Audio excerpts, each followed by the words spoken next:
The 5-year-old girl stood barefoot in the snow, her tiny body shaking so hard her teeth cracked against each other like breaking glass.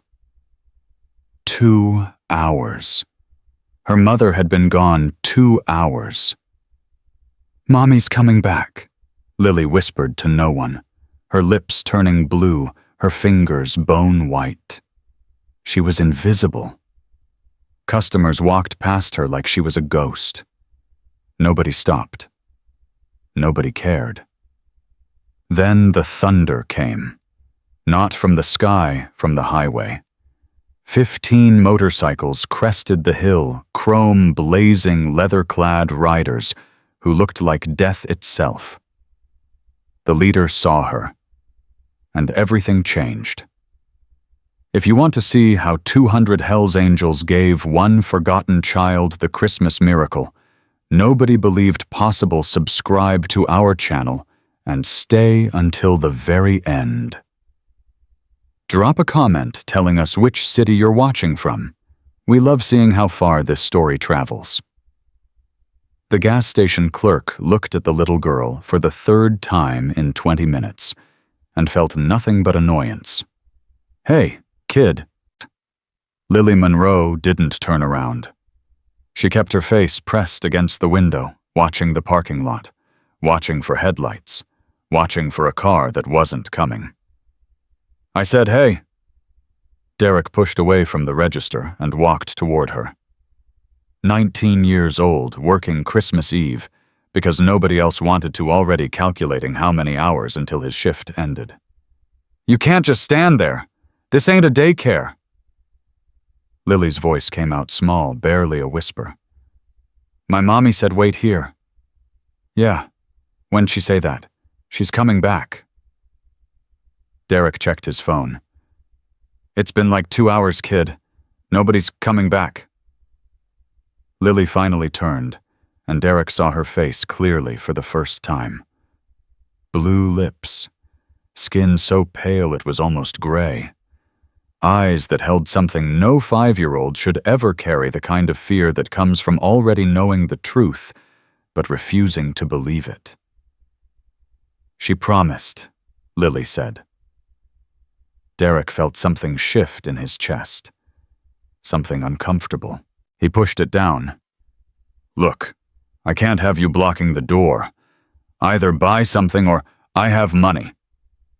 Lily reached into the pocket of her thin dress, a summer dress for God's sake in 15-degree weather, and pulled out a handful of coins.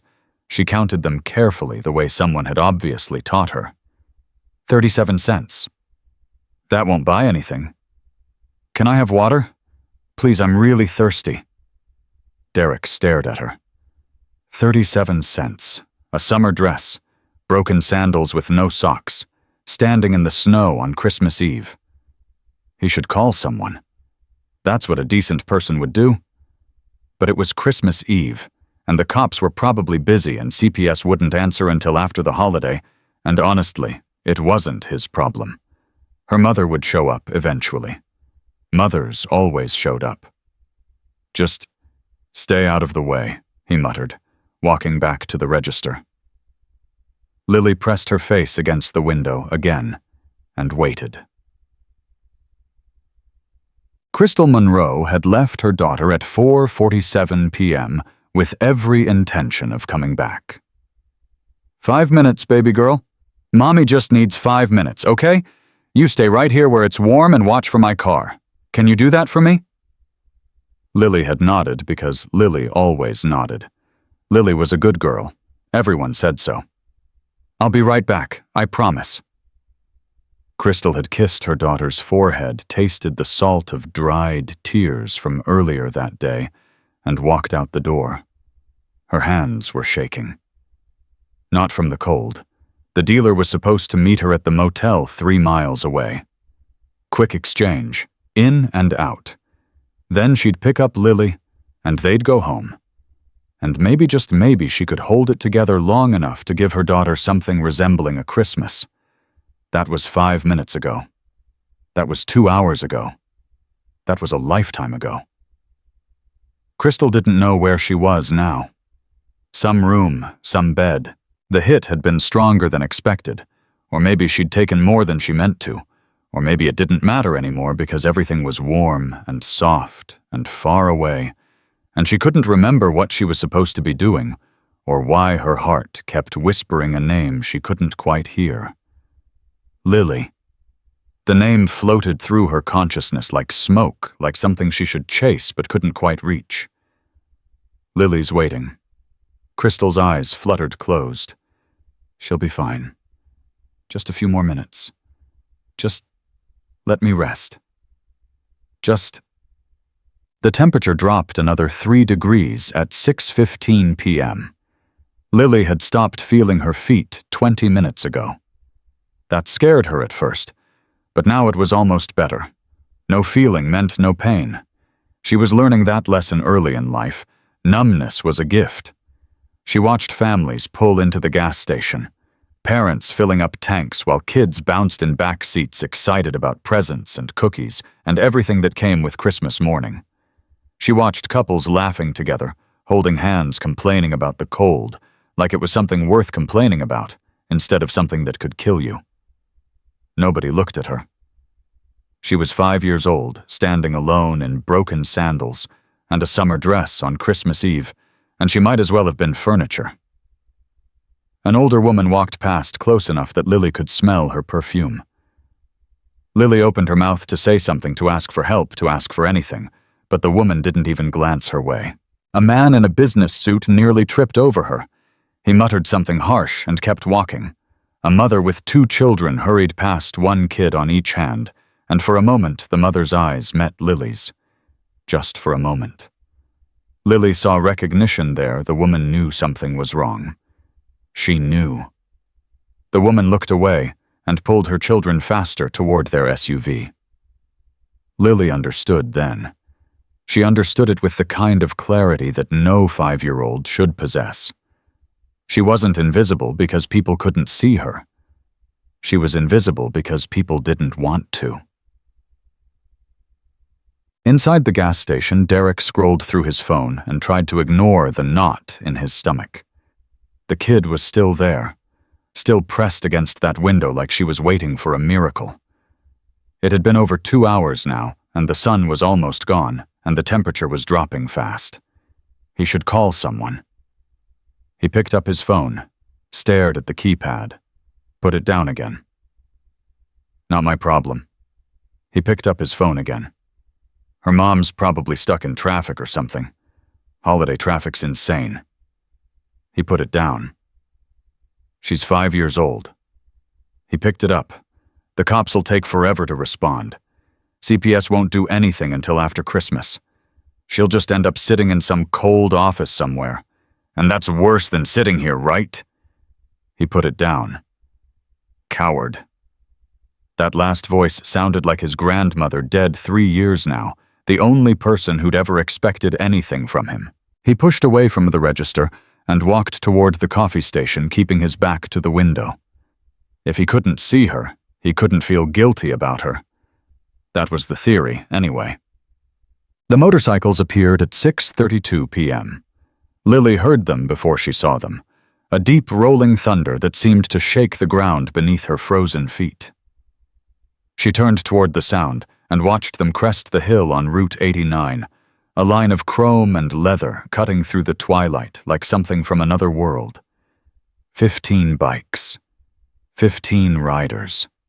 Even at 5 years old, Lily knew what they were. She'd seen pictures on TV, heard adults talk in hushed, frightened tones. Hell's Angels. The kind of people her mother said to stay away from. The kind of people who did bad things to good people. Monsters. The lead bike was massive, ridden by a man who seemed carved from stone and shadow. Even from a distance, Lily could see the skull patches on his vest, the tattoos crawling up his neck, the silver beard that made him look like something out of a nightmare. They pulled into the gas station, engines growling, and Lily pressed herself back against the window, trying to make herself smaller. Maybe if she didn't move, they wouldn't see her. Maybe if she held her breath. The lead rider cut his engine. In the sudden silence, Lily heard her own heart pounding. The man dismounted. He was bigger standing up than he'd looked on the bike, easily 6'4", with shoulders like a mountain and hands that looked like they could crush stone. He started walking toward the convenience store, and Lily realized with sick horror that he was walking toward her. She tried to run. Her legs wouldn't move. The cold had stolen them from her. He stopped 3 feet away. Lily closed her eyes and waited for something terrible. "Hey there." His voice was wrong. Not wrong bad, wrong unexpected. Soft, gentle, like her kindergarten teacher's voice when someone fell on the playground. Lily opened her eyes. The monster was crouching down, bringing his nightmare face to her level. This close, she could see his eyes steel gray like winter clouds, but warm somehow.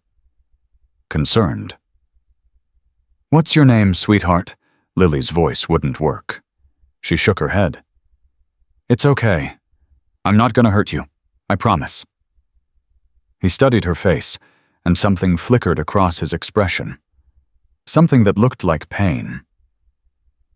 "Where's your folks? Mommy's coming back." The words came out automatically, the same words she'd been saying for 2 hours, worn smooth with repetition. "Yeah. When'd she leave?" Lily didn't answer. The man's eyes dropped to her feet, bare toes visible through broken sandals, skin white with the early stages of frostbite. His jaw tightened. "Hey, Raven, get over here." A woman approached from one of the other bikes. Red hair pulled back in a braid leather vest over a heavy jacket, face hard, but eyes sharp. She took one look at Lily and dropped to her knees. Jesus Christ. Stone, her lips are blue. The woman Raven reached out slowly, giving Lily time to pull away if she wanted. When Lily didn't move, Raven pressed 2 fingers against her neck, feeling for a pulse. "How long have you been out here, honey?" "Mommy said wait." "I know, baby, but how long can you remember?" Lily tried to think. Time had gone strange somewhere in the last hour. The sun was up. It was still light. Raven and Stone exchanged a look that Lily couldn't read. "She's going hypothermic," Raven said quietly. "Her pulse is thready. We need to move her now or we're gonna have a real problem." "What about her mother?" "Stone." Raven's voice was sharp. "Look at her. Does it matter?" Stone looked at Lily for a long moment. Then he stood up and turned toward the gas station. "Hey." His voice cracked across the parking lot like thunder. Derek's head snapped up inside the store. "Get out here, now." Derek hesitated, then slowly made his way outside. "Can I help you? How long's this kid been standing here? Don't lie to me." Stone's voice had dropped to something dangerous. "I can see the condensation marks on that window. She's been breathing on it for hours. How long?" Derek's face went pale. "Look, man, I just work here. It's not my how long. Maybe 2 hours. Her mom said she'd be right back, and I thought, you thought." Stone took a step forward, and Derek stumbled backward. "You thought it was fine to leave a 5-year-old in the cold for 2 hours on Christmas Eve? That what you thought? I was gonna call someone you just didn't want to deal with it." Stone's voice was quiet now, which was somehow worse than shouting. "Yeah, I know your type. Tell you what, you're gonna call 911 right now. Tell them there's a missing mother and an abandoned child. Then you're gonna tell them exactly how long you watched her freeze while you did nothing. You understand me?" Derek nodded frantically, scrambling back inside. Stone turned back to Lily. His expression changed instantly, the hardness melting into something gentle, something safe. "Okay, sweetheart. Here's what's gonna happen. We're gonna take you somewhere warm and get you something hot to drink, and then we're gonna find your mommy. But first, I need you to trust me. Can you do that?" Lily looked up at this giant of a man, this monster from the stories, this person everyone had warned her about. Then she looked past him, at the other riders, men and women in leather and denim death's heads, and iron crosses, chains, and tattoos. Everything she'd been taught told her to be afraid. Everything her mother had said told her to run. But her mother wasn't here. Her mother had left her in the cold to die, and these people, these monsters, were the only ones who'd stopped. "Are you a bad guy?" Lily whispered. Stone smiled. It transformed his entire face. "I'm trying real hard not to be, sweetheart. That's the best I can tell you." Lily considered this. It was more honest than anything any adult had said to her in a long time. "Okay." Stone shrugged off his leather jacket, the one with the Hell's Angels patches, the one that probably cost more than Lily's entire wardrobe, and wrapped it around her small body. It swallowed her whole, but it was warm. So warm. It smelled like motor oil and cigarettes, and something else, something that reminded her of the grandfather she barely remembered. "I'm gonna pick you up now, okay? Is that okay?" Lily nodded. Stone lifted her like she weighed nothing, cradling her against his chest, making sure the jacket was tucked around her completely. Behind him, the other riders had gathered, forming a loose circle that somehow felt protective rather than threatening. "We got a problem," Stone said to them. "Little girl abandoned, hypothermic. Mother's in the wind. We're taking her to the clubhouse to warm her up." "Stone." A younger rider stepped forward. "Man, you know what that's gonna look like. Hell's Angels taking a kid, cops'll lose their minds." "You got a better idea, Gavin." Gavin looked at Lily's blue lips, her white fingers, her summer dress in 15-degree weather. "No," he admitted. "Guess I don't." "Then let's ride." Derek watched from inside the gas station as the motorcycles pulled out of the parking lot, the little girl cradled against the chest of the most terrifying-looking man he'd ever seen. He had the phone in his hand. He'd dialed 911 like the biker told him. 911, what's your emergency?" Derek opened his mouth, closed it. "Hello? Sir, what's your emergency?" He could tell them what happened. Tell them some bikers took a kid. That was technically true. But then he'd have to explain why he'd let a 5-year-old stand in the cold for 2 hours without doing anything. "Sorry," Derek said. "Wrong number." He hung up. "Not my problem." He went back to scrolling through his phone. The Iron Mountain Clubhouse was 17 minutes from the gas station, but Stone made the ride in 12. Lily kept her eyes closed most of the way, her small fingers clutching Stone's shirt, her face pressed against his chest. The wind was brutal, but the jacket kept the worst of it away, and Stone's body heat was slowly working its way into her frozen limbs. She was starting to feel her feet again. It hurt. God, it hurt. "Almost there, sweetheart," Stone murmured, his voice barely audible over the engine. "You're doing great. You're so brave." Lily wasn't brave. She was scared. But there was something about being held, really held by someone who wasn't letting go, that made the fear feel smaller. The clubhouse appeared out of the darkness like a beacon. Christmas lights strung across the roof, warm light spilling from the windows, smoke rising from a chimney. Stone pulled to a stop and killed the engine. The other riders followed, forming a protective perimeter around him and Lily. "Raven, get inside, get blankets and something warm to drink. Gavin, I need you on the phone with every contact we've got. Someone knows where this kid's mother is. Let's find her." "What about the cops?" Gavin asked. "I'll handle the cops." "Stone, I said I'll handle it." The clubhouse doors opened and a woman emerged. 60 years old, gray hair pulled back in a neat bun. Face weathered, but kind. Mama Rosa, the club's heart and soul, Stone's adopted mother in every way that mattered. What's going on? Who's hurt? Nobody's hurt, yet. Stone climbed off the bike, Lily still in his arms. Found her at the gas station on Route 89. Abandoned. Frozen. Mother's gone. Mama Rosa's eyes went to Lily, and something cracked across her features.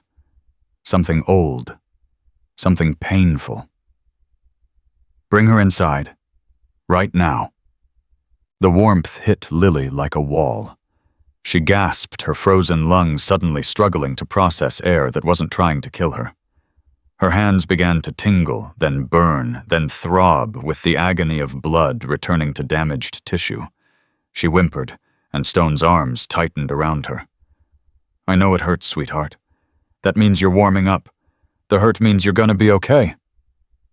Mama Rosa had already sprung into action, directing other club members with the efficiency of a general. Blankets appeared. A small couch was pulled close to the fireplace. Someone produced a mug of warm, not hot, warm Stone, noted approvingly chicken broth.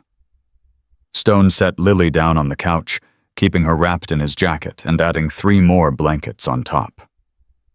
Mama Rosa knelt in front of her, taking Lily's tiny hands in her own weathered ones. What's your name, little one? Lily. That's a beautiful name. I'm Rosa, but everyone calls me Mama. You can call me whatever you want. She began gently rubbing Lily's fingers, working warmth back into them.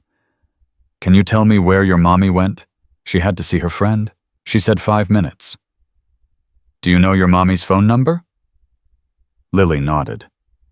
She recited the numbers carefully, the way Crystal had taught her one of the few responsible things Crystal had done in the last year. Stone was already dialing. It rang, and rang, and rang. Voicemail. Crystal Monroe, this is Stone from the Iron Mountain chapter. I have your daughter. She's safe, but she almost wasn't. You call me back, now. He hung up and met Mama Rosa's eyes. Nothing. Who abandons their kid on Christmas Eve? Someone who's too sick to know what they're doing. Stone's jaw tightened. I've seen it before. Seen the look in that little girl's eyes before, too. She knows things no 5-year-old should know. Mama Rosa's expression flickered. Pain. Memory. She reminds you of, don't. Silence. Stone moved to the couch and crouched down next to Lily. Hey, sweetheart. The broth's warm enough now. You think you can drink some for me? Lily took the mug in trembling hands. The first sip made her entire body shudder with relief. Good girl. Small sips. Don't rush. Why are you helping me? The question was so direct, so earnest, that Stone had to look away for a moment. Because you needed help. Other people didn't help. They walked past me. I know. Why, Stone thought about the dozen lies he could tell, the comforting platitudes, the easy answers. He chose the truth instead. Because some people are scared, and some people are selfish, and some people have just forgotten what it means to care about anyone but themselves. But that's not everyone, Lily. It's not most people, even. Sometimes you just have to wait for the right person to come along. Lily considered this. Are you the right person? Stone smiled. I'm trying to be. Raven appeared 20 minutes later with a full medical kit and a grim expression. Okay, sweetheart. I used to be a nurse. I'm gonna check you over and make sure everything's working right. Is that okay? Lily nodded. Raven worked quickly but gently checking Lily's temperature, examining her fingers and toes for frostbite damage, listening to her heart and lungs. With each touch, her expression grew more troubled. When's the last time you ate honey? School. Yesterday. Yesterday. Lily nodded. I saved half my sandwich because Mommy forgot groceries again. I had it for breakfast. Raven's eyes met Stone's across the room. Something passed between them. Rage, sorrow, the shared understanding of two people who'd seen too much of the world's darkness. "Okay, we're gonna get you some real food. What do you like? We've got chili, we've got soup, we've got anything." Lily's voice was small. "I'm not picky." Of course she wasn't. Kids who grew up hungry learned not to be picky real fast. Raven disappeared toward the kitchen. Stone stayed by Lily's side, watching her drink her broth, watching the color slowly return to her cheeks, watching her eyes dart around the clubhouse with a mixture of fear and fascination. "Is this where bad guys live?" Stone laughed, despite himself. "Some people think so." "It doesn't look bad. It looks warm." "It is warm. You're safe here, Lily. I promise." Lily looked at him for a long moment. Then so quietly he almost missed it. "That's what Mommy says, before she leaves." Stone's heart cracked down the middle. "I'm not your mommy, sweetheart. I'm gonna be here when I say I'll be here." "Okay." Lily didn't respond. She'd heard promises before. She'd learned not to trust them. Stone understood. He didn't push. The clubhouse phone rang at 7:15 p.m. Gavin answered, listened for 10 seconds, and his face went white. "Stone, you need to take this." Stone moved to the phone, keeping his voice low. "Yeah. This is Deputy Sarah Winters with the Coconino County Sheriff's Department. I'm calling about a missing child report filed at a gas station on Route 89. "Good. You got my message." "Your message?" A pause.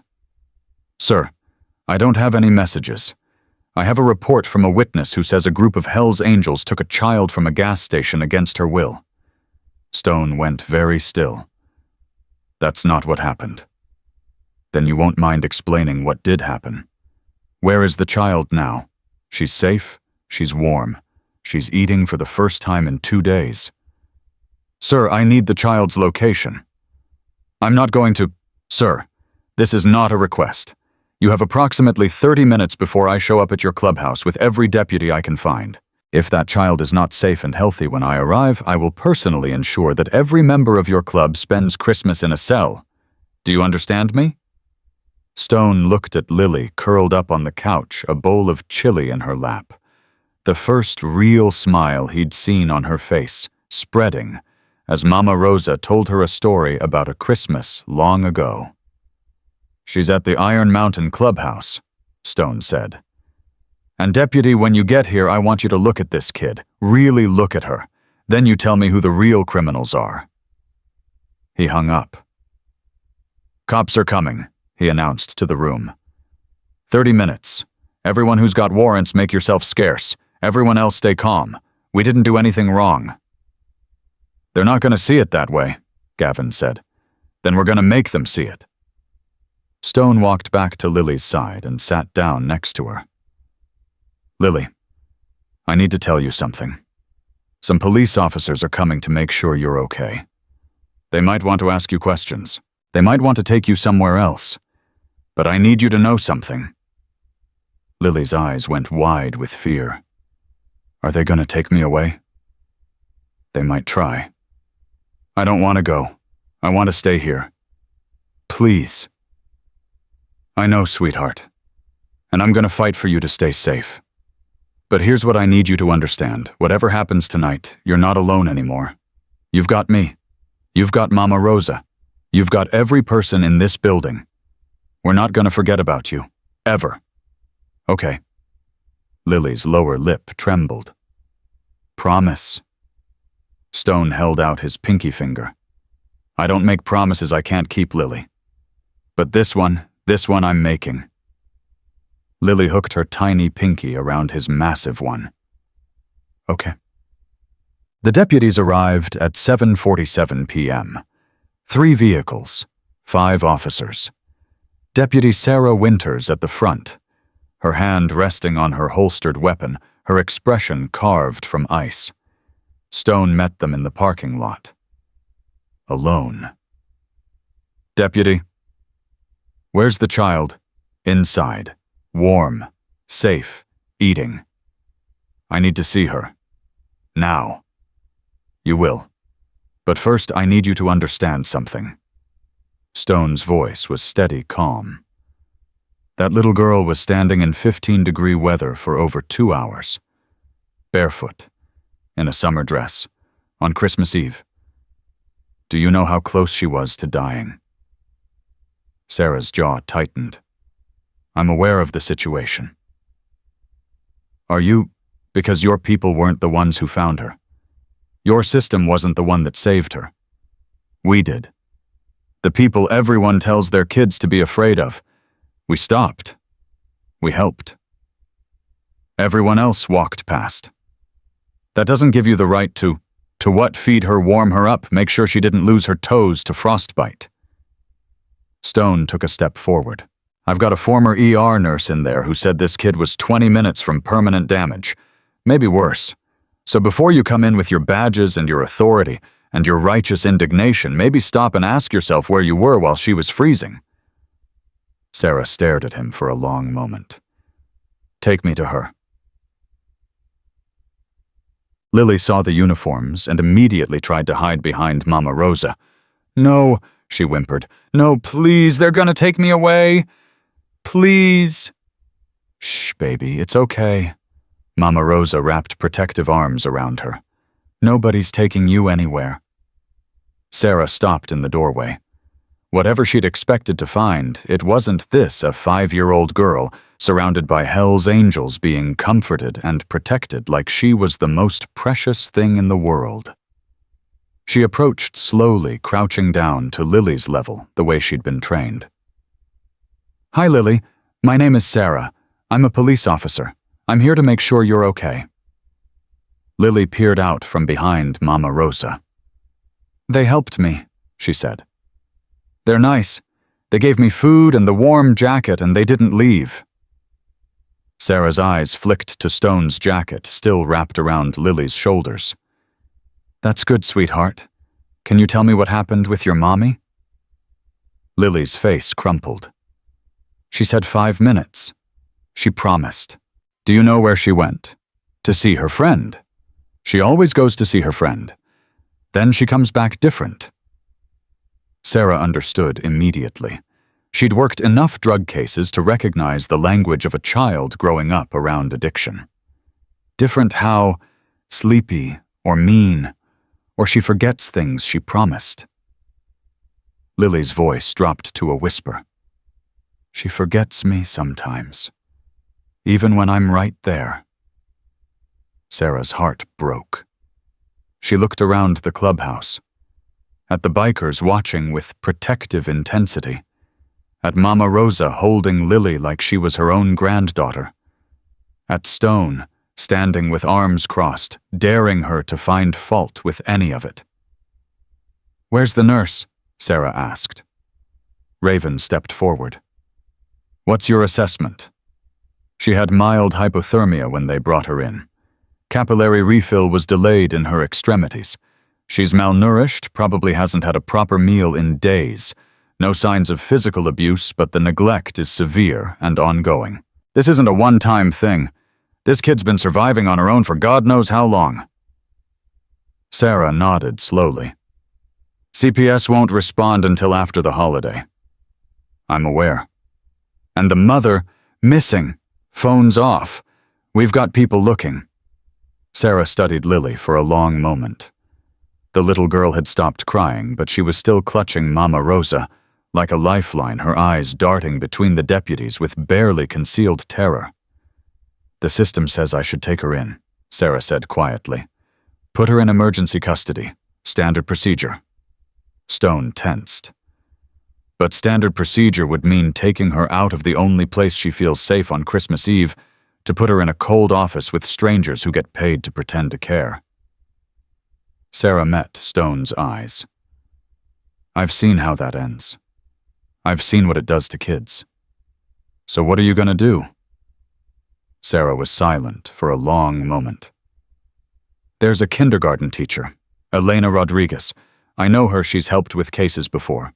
What if the kid stays with her tonight, neutral ground? Not a biker clubhouse, but not the system either. Stone looked at Lily. That work for you, sweetheart? Lily's eyes filled with fresh tears. Can you still visit me? Stone smiled. Try and stop me. Elena Rodriguez arrived at 8:30 p.m., still wearing her Christmas Eve dress, her face a mix of concern and confusion. Deputy Winters, what's... She saw Lily and stopped. Oh my God, Lily, she knew her. Of course she knew her. She was Lily's kindergarten teacher. Miss Elena. Lily's face lit up. Miss Elena, look, the motorcycle people found me. They gave me chili. Elena crossed the room and gathered Lily in her arms. Sweetheart, I've been so worried about you. When you didn't come back after winter break started, I tried calling your mom and she stopped remembering there were other people in the room. What happened? Stone explained. Deputy Winters filled in the details she'd gathered.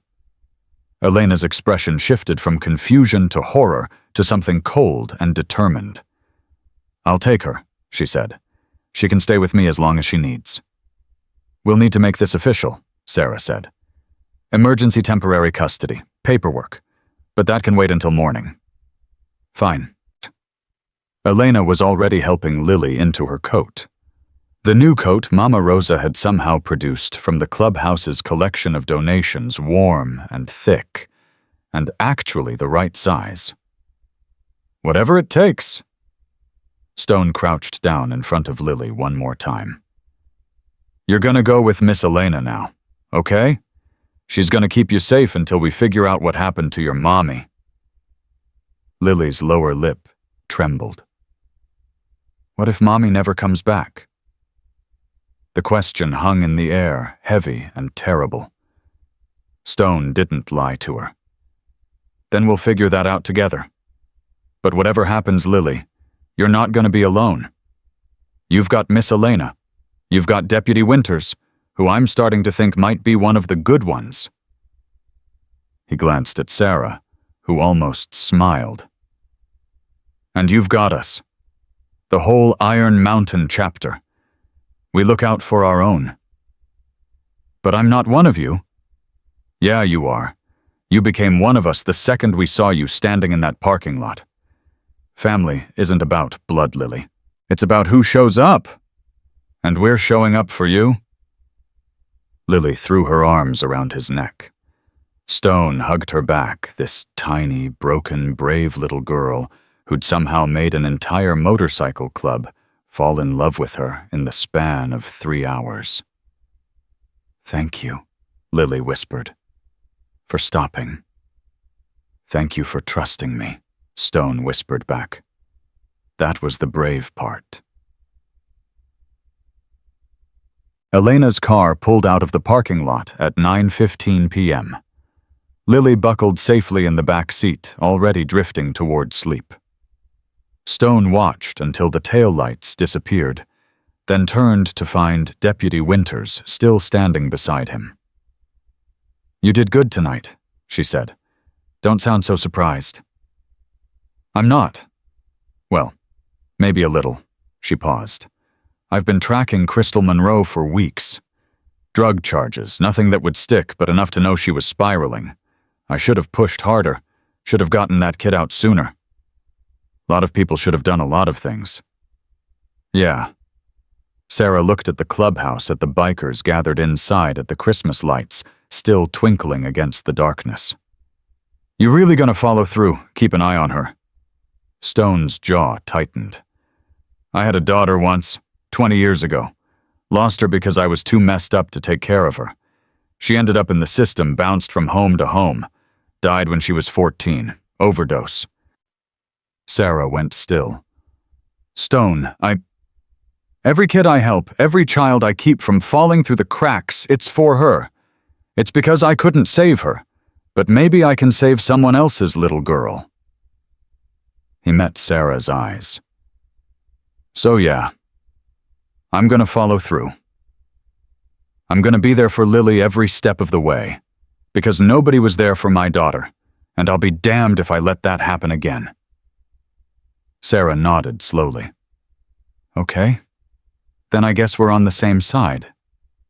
First time for everything. She extended her hand. Stone looked at it for a moment, then shook it. Merry Christmas, Stone. Merry Christmas, Deputy. Sarah walked to her patrol car and drove away. Stone stood in the parking lot, watching the stars appear one by one in the clear winter sky. Somewhere out there, Lily was safe and warm, probably dreaming about something better than her waking life.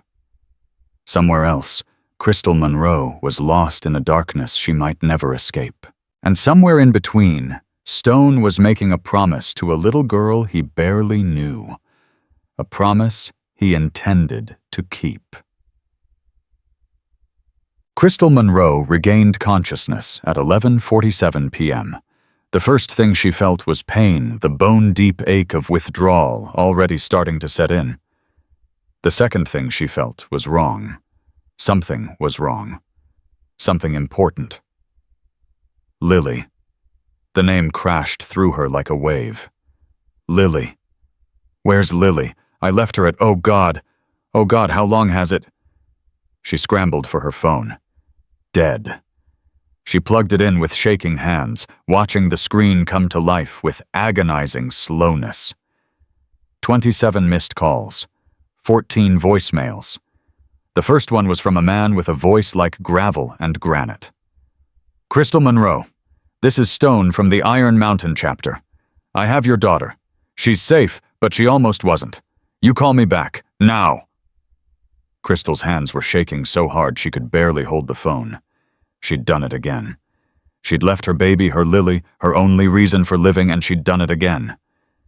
The sobs came then, ugly and raw and absolutely useless. She cried until her throat was raw, until her eyes were swollen shut, until she couldn't breathe. Then she picked up the phone and called the number back. It rang once. Yeah. Where's my daughter? Crystal's voice was hoarse, desperate. Where's Lily? Is she okay? Please, please tell me she's okay. A long pause. She's alive. No thanks to you. I didn't mean I was going to come back. Something happened, and I don't care what happened. I don't care what your excuse is. You left a 5-year-old in the snow on Christmas Eve. She almost died. Do you understand that your daughter almost died because you couldn't stay sober for one goddamn day? Crystal had no defense. There was no defense. Where is she now? Somewhere safe. Somewhere you can't hurt her. Please, please let me see her. She needs me. She needed you 3 hours ago, Crystal. Where were you then? The line went dead. Crystal sat in the darkness of the motel room, surrounded by the debris of her addiction, and faced the truth she'd been running from for years. She was killing her daughter. Slowly, painfully, one broken promise at a time, she was killing the only good thing she'd ever created. She had a choice to make. Keep going down this road. Keep choosing the high over her child. Keep telling herself she could quit any time while Lily slipped further and further away. Or fight. Really fight. Not the half measures she'd tried before. Not the empty promises. A real fight. A war against the demons that had stolen her from her daughter. Crystal looked at her phone. 27 missed calls. People who'd been trying to reach her while she was too high to answer. She scrolled through her contacts until she found the number she'd been avoiding for months. The treatment center. The last option. The one she'd always told herself she didn't need. Her finger hovered over the call button. I can't do this. She thought of Lily's face, Lily's laugh, Lily's small hand reaching for hers in the morning. I have to do this. She pressed call. It rang twice. Pine Ridge Treatment Center, this is Angela speaking. How can I help you? Crystal's voice was barely a whisper. I need help.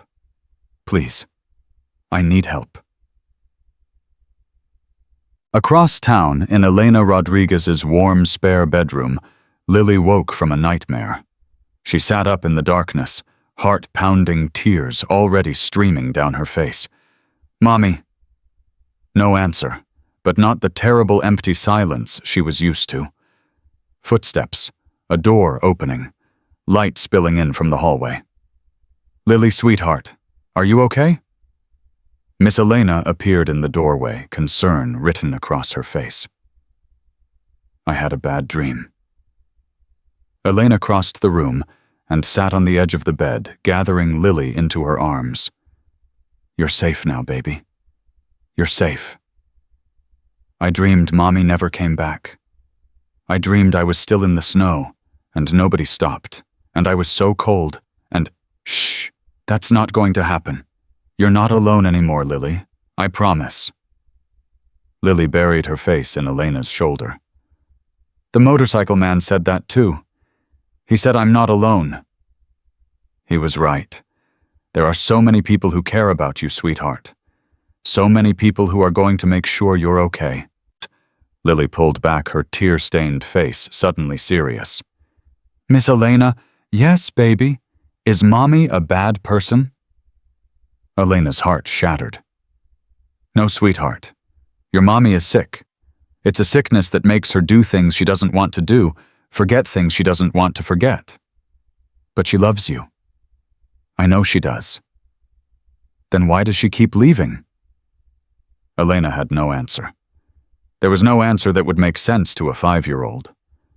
There was barely an answer that made sense to adults. I don't know, baby. But I know this, you deserve better. You deserve someone who shows up. And right now there are a lot of people who want to show up for you. Can you let them? Lily thought about Stone and his gentle voice that didn't match his scary face. About Mama Rosa and her warm arms and her chicken broth. About Raven and Gavin and all the other motorcycle people who'd treated her like she mattered. Okay, she whispered. Okay. Elena kissed her forehead. Try to sleep now. Tomorrow's Christmas, and I have a feeling it's going to be a very special day. Lily settled back against the pillows, letting Elena tuck the blankets around her. Miss Elena. Yes. Thank you for coming to get me. Always, Lily. Always. Elena stayed until Lily's breathing evened out into sleep. Then she crept out of the room, closing the door softly behind her. In the hallway, she leaned against the wall and let the tears come. For Lily. For Crystal.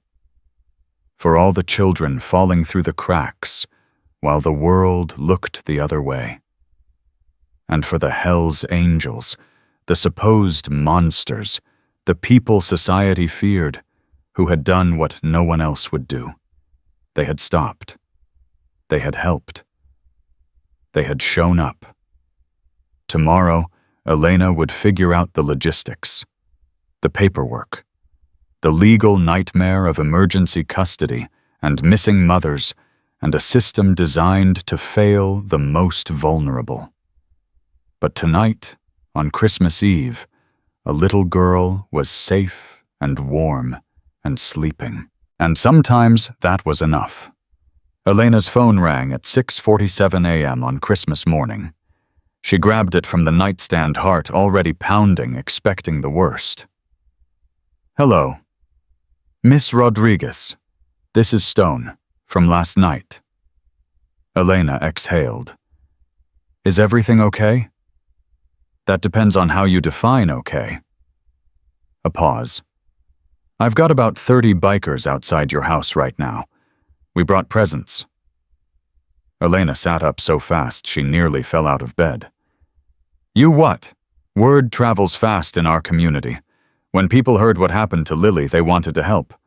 I tried to tell them to wait until a decent hour, but... Another pause. You might want to look out your window. Elena crossed the room and pulled back the curtain. Her jaw dropped. The street was filled with motorcycles. Not 15 like last night, not 30. She counted, quickly lost track, started again. At least 50. Maybe more. Men and women in leather, standing in the early morning cold, holding wrapped presents and thermoses and what looked like an entire Christmas dinner in aluminum trays. Oh my God. Yeah. Stone's voice held something that might have been embarrassment. It got a little out of hand. A little Lily awake yet.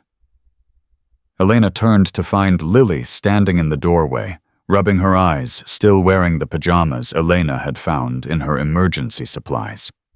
"Miss Elena, I heard loud noises." Elena held out her hand. "Come here, sweetheart. There's something you need to see." She led Lily to the window. For a moment, Lily just stared.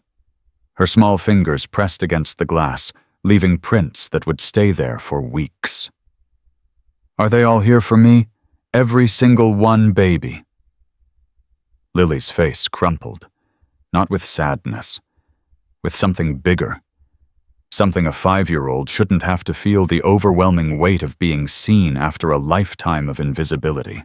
"But I don't know them." "They know you. That's what matters." Lily looked up at Elena with those two old eyes. "Why?" Elena crouched down to her level. "Because sometimes, Lily, the world surprises us. Sometimes people we don't expect turn out to be exactly what we need. Those people out there, they decided you matter. And that's a gift bigger than anything in those boxes." Lily turned back to the window. "Can I go outside?" "Let's get you dressed first, and maybe some breakfast." "I'm not hungry." Elena smiled. "Trust me, you're going to need your strength." Stone watched Lily emerge from the house, wrapped in her new winter coat, and something cracked open in his chest. She looked so small, so fragile, so completely overwhelmed by the crowd of leather-clad strangers who'd shown up to give her Christmas. He crouched down as she approached, bringing himself to her level the way he'd done the night before. "Hey, sweetheart, sleep okay?" Lily nodded slowly, her eyes scanning the crowd behind him. "That's a lot of motorcycles." "Yeah, we're not exactly subtle." He gestured toward the gathered riders. "Everyone wanted to meet you, but if it's too much, we can—" "No." Lily's voice was firm, surprising. "I want to meet them." Stone grinned. "That's my girl." He stood and turned to face the crowd. 53 riders he'd counted, plus another 20 family members and friends, plus the townspeople who'd heard through the grapevine and shown up with food and gifts and questions. "Listen up." His voice cut through the morning air like thunder. "This is Lily. She's 5 years old. She's had a rough time. And today we're going to show her what family really means. Anyone got a problem with that?" Silence. "Good. Now who's got the hot chocolate vekuonen?" Mama Rosa was the first to reach Lily kneeling in the snow despite her bad knees. "Remember me, little one. You gave me soup last night." "That's right. And today I brought something even better." She produced a small, wrapped box from her coat pocket. "Open it." Lily's fingers trembled as she tore away the paper. Inside was a delicate silver chain with a tiny angel pendant. "It belonged to my daughter," Mama Rosa said quietly. "She would have wanted you to have it." Lily looked up. "Where's your daughter now?" Mama Rosa's eyes glistened. "Heaven, baby. She's been there a long time." "I'm sorry." "Me too." Mama Rosa fastened the chain around Lily's neck. "But you know what I think she sent you to me. I think maybe angels work that way. When one leaves, they send another to fill the space." Lily touched the pendant with wondering fingers. "Am I an angel? The very best kind. The kind that reminds us why we're still here." Raven appeared next, carrying a box almost as big as Lily herself. "Okay, kiddo. This one's from me. Fair warning, I'm terrible at wrapping." Lily tore into the paper to find a complete art set. Crayons, markers, paints, brushes, 3 different sizes of paper, and a carrying case with her name already embroidered on it. "Miss Elena told me you liked to draw," Raven explained. "Figured you could use the good stuff. This is mine, all of it. All of it. But I expect some artwork for the clubhouse. Deal!"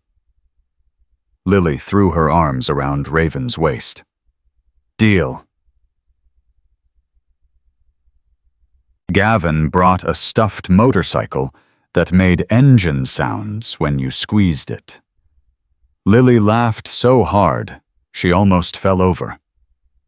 A woman named Spider, tall, covered in tattoos, absolutely terrifying to look at, produced a handmade quilt stitched with dozens of different fabric patches. "For the bad dreams," Spider said gruffly. "Nothing gets through that quilt, I promise."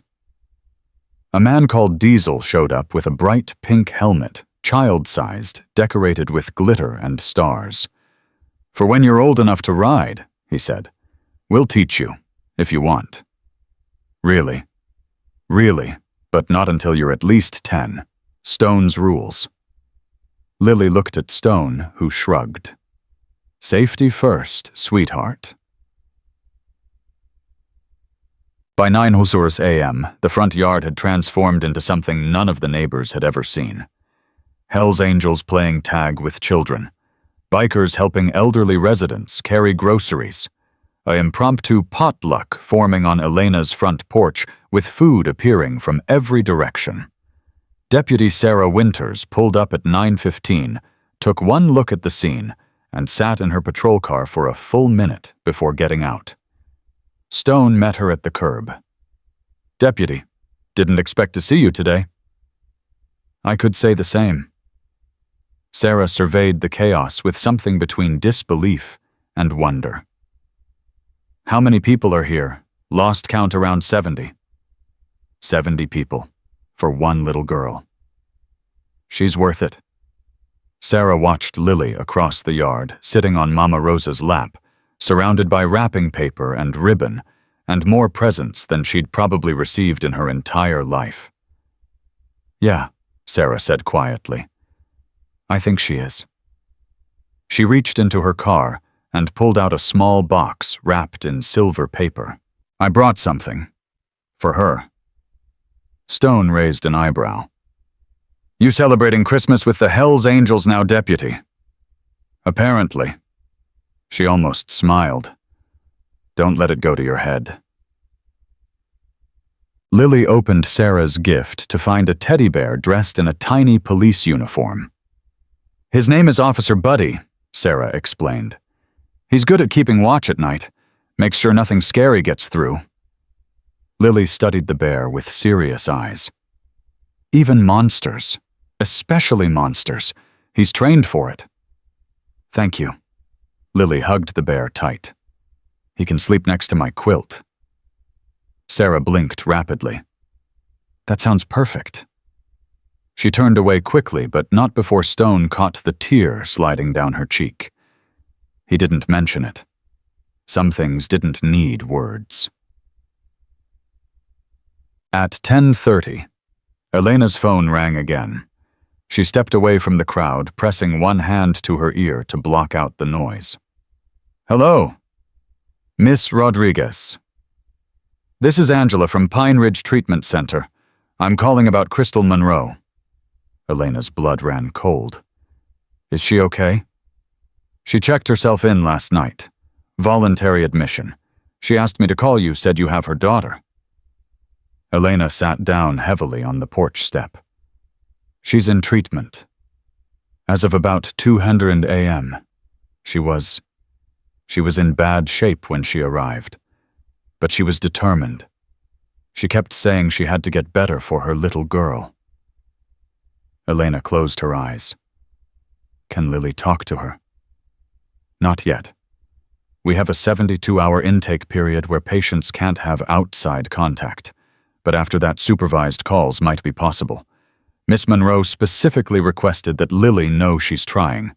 She wanted her daughter to know she didn't give up. I'll tell her. There's one more thing. Angela's voice grew hesitant. Crystal asked about the people who found Lily, the motorcycle club. She wanted to know if they were really as bad as everyone says. Elena looked across the yard at Stone, currently helping Lily open a present that was taller than she was. Tell her they're the reason her daughter is alive. Tell her they're the reason any of us are standing here today. I will. Elena hung up and sat for a moment processing. Crystal was in treatment, voluntarily. For the first time in years, she'd chosen her daughter over her addiction. It didn't fix anything. Not yet. But it was a start. Stone found her on the porch 5 minutes later. You okay? You look like you've seen a ghost. Crystal checked into treatment last night. Stone went very still. Come again. Pine Ridge, voluntary admission. She wants Lily to know she's trying. He sat down next to Elena, his massive frame making the porch step creak. Well, didn't see that coming. Neither did I. They sat in silence, watching the impossible scene before them. Bikers and townspeople, deputies and outlaws, all of them gathered around one 5-year-old girl who'd been invisible 24 hours ago. Should we tell Lily? Not yet. Elena shook her head. Let her have today. Let her have this one perfect day before we start talking about the complicated stuff. Stone nodded slowly. You're pretty good at this. At what? Being a mom, even when it's not your kid. Elena's throat tightened. I never had children of my own. Never seemed like the right time. And then the right time passed, and then a 5-year-old showed up needing exactly what you've got to give. Elena looked at him. That's a very insightful thing for a Hell's Angel to say. We're not all knuckle-dragging Neanderthals. He grinned. Just most of us. At noon, Roy Franklin arrived with the entire Christmas menu from his diner. Lily recognized him immediately. You're the man from the window. Roy's face went pale. He'd heard what happened after he'd kicked her out of his doorway. He'd heard about how close she'd come to dying while he was inside, warm and comfortable, pretending not to notice. Yeah, sweetheart. That's me. He crouched down, meeting her eyes directly. Lily, I need to tell you something. Last night when you were at my place, I should have helped you. I should have brought you inside and called for help and made sure you were safe. But I didn't. I was scared, and I was selfish, and I made a choice I'm going to regret for the rest of my life. Lily studied him with those two old eyes. It's okay. You're here now. But it's not okay. What I did, my mommy says people make mistakes. She says the important part is trying to do better. Lily tilted her head. Are you trying to do better? Roy's eyes filled with tears. Yeah, kid. I'm trying real hard. Then it's okay. She hugged him. This tiny, forgiving, impossibly resilient child hugged the man who'd almost let her die. Roy sobbed. Stone watched from across the yard, his jaw tight. Kids shouldn't have to be this forgiving, Raven said quietly beside him. No, they shouldn't. You think she's really okay, or just pretending? Stone watched Lily pull back from Roy with a gentle smile. I think she's been pretending to be okay for so long that she doesn't know how to stop. And I think that's the saddest thing I've seen in a very long time. By 2:00 p.m., the crowd had grown to nearly 200 people. News had spread through town like wildfire. The story of the abandoned girl. The bikers who saved her. The impossible Christmas gathering that was bringing an entire community together. Local news showed up at 2:15.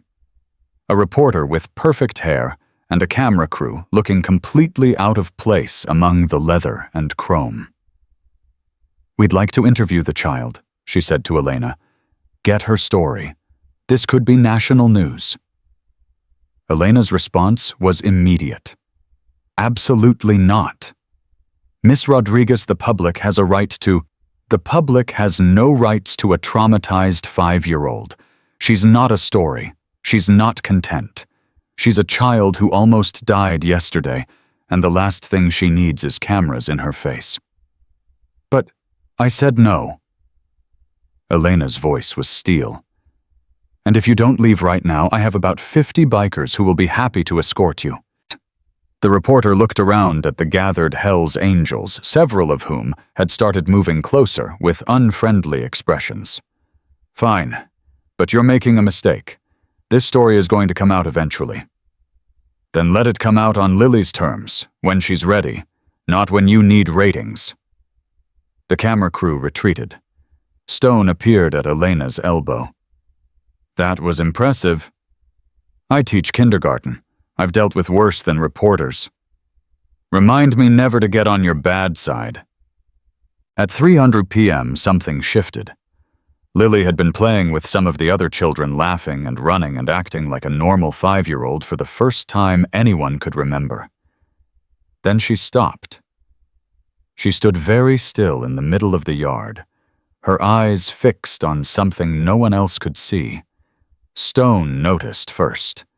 He crossed the yard in 5 strides. "Lily, what's wrong? She's not coming, is she?" The question was so quiet, so broken, that Stone had to lean down to hear it. "Who, sweetheart? Mommy?" Lily's voice cracked. "I keep watching for her car. I keep thinking maybe she'll find me. Maybe she'll come." Her small body started to shake. "But she's not coming. She's never coming." Stone felt his heart shatter into 1,000 pieces. "Lily, your mommy. She always leaves. She always promises, and she always leaves. And everyone says she loves me, but if she loved me, why does she keep going away?" Stone gathered her into his arms, holding her against his chest as she sobbed. "I don't understand," Lily cried. "I tried to be good. I always try to be good. But it's never enough. I'm never enough." "Listen to me." Stone's voice was fierce. "You are enough. You hear me. You have always been enough. What your mommy's going through, it's not about you. It's not because of anything you did or didn't do. It's a sickness, Lily. A sickness that makes people do terrible things to the people they love most. Then why can't she just get better? She's trying, sweetheart. Right now, as we speak, she's trying." Stone pulled back, meeting Lily's tear-stained eyes. "Your mommy checked herself into a place that helps sick people get well. She's fighting, Lily. For the first time in a long time, she's really fighting." Lily's breath caught. She is. And it's going to take a while. And it's going to be hard. And I can't promise she'll succeed. But she's trying. Because of you. Because she wants to be the mom you deserve." Lily stared at him for a long moment. What if she can't do it? Stone didn't lie to her.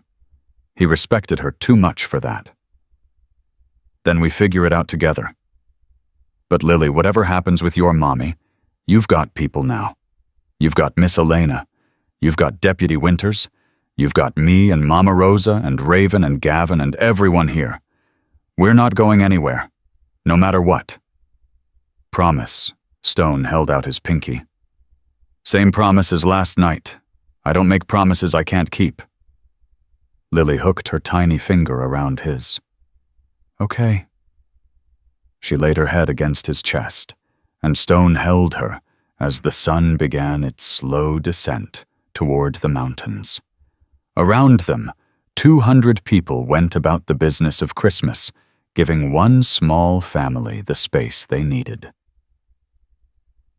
At 5:00 p.m., the impossible happened. A car pulled up to the edge of the gathering. Not a police car, not a news van. A beat-up Toyota that had seen better decades, driven by a woman who had too. Crystal Monroe stepped out. She was trembling. Her eyes were red-rimmed, her face pale, her hands shaking with the early stages of withdrawal. But she was there. She was standing. The crowd parted instinctively, creating a path between mother and daughter. Lily saw her across the yard. Her whole body went rigid. "Mommy," Crystal's voice cracked. "Baby. My baby girl." She took one step forward, then another. Then she was running, stumbling, falling to her knees in front of her daughter. "I'm so sorry. I'm so sorry. I'm so sorry." The words tumbled out in a broken stream. I left you in the cold and I didn't come back and I almost—" She couldn't finish. "I'm sorry, Lily. I'm so sorry." Lily stood frozen, every instinct telling her to run to her mother, every experience warning her not to trust. "You always say sorry." "I know." "You always promise to do better." "I know." "Why should I believe you this time?" Crystal looked at her daughter, really looked at her, and saw something she'd been too high, too desperate, too sick to see before. A child who'd learned not to hope. A little girl who'd built walls around her heart to survive. A daughter who loved her mother but couldn't afford to trust her anymore. "You shouldn't," Crystal whispered. "You shouldn't believe me, not yet. I haven't earned that. But Lily, I need you to hear me." She took her daughter's hands in her own. "I'm going away for a while, to a place that helps sick people get well. And when I'm there, I'm going to fight harder than I've ever fought for anything. Not because someone's making me, not because I got arrested. Because last night when I woke up and realized what I'd done, I saw who I've become. And I don't want to be that person anymore. I want to be your mommy. The real mommy, the one who shows up, the one who keeps promises, the one who deserves a daughter as amazing as you." Lily's lower lip trembled. "What if you can't do it? Then I'll try again, and again and again, for as long as it takes. Because you're worth fighting for, Lily. You've always been worth fighting for. I was just too sick to see it." Lily stood motionless for a long moment. Then slowly she released her mother's hands. Crystal's face crumpled. She'd expected this. She deserved this. But Lily wasn't pulling away. She was reaching up, touching the angel pendant around her neck. "Mama Rosa gave me this. She said her daughter sent me to her, like angels do when one leaves." Crystal didn't understand. "Baby, I don't want you to be an angel mommy. I don't want you to leave like Mama Rosa's daughter left. I want you to stay. I want you to get better and stay." Crystal's tears fell freely now. "I want that too, baby, more than anything." Lily studied her mother's face for a long moment, searching for something, finding it, or not impossible to tell. Then she stepped forward and wrapped her small arms around her mother's neck. "Okay, I'll wait for you. But Mommy, yes, baby, don't break this promise. Please, don't break this one." Crystal held her daughter like she was made of glass and gold and everything precious. "I won't, Lily. I swear to God, I won't." Stone watched from across the yard, his throat tight. Sarah stepped up beside him. "How'd she get out of Pine Ridge?" "Called and talked them into a supervised visit. 4 hours only. Then she goes back. That took guts. That took desperation. There's a difference." Stone watched Crystal rock Lily back and forth, both of them crying, both of them holding on like the world might end. But maybe desperation's enough. Sometimes that's where the real change starts. "You think she'll make it?" Stone was quiet for a long moment. "I think she's got a better chance than most. She's got something to fight for, someone to come back to. That counts for a lot. Sarah nodded slowly. What happens now? Now Lily goes into foster care while Crystal finishes treatment. It'll take months, maybe longer. And even then, reunification's not guaranteed. There'll be court dates and evaluations and a whole system designed to make things as complicated as possible.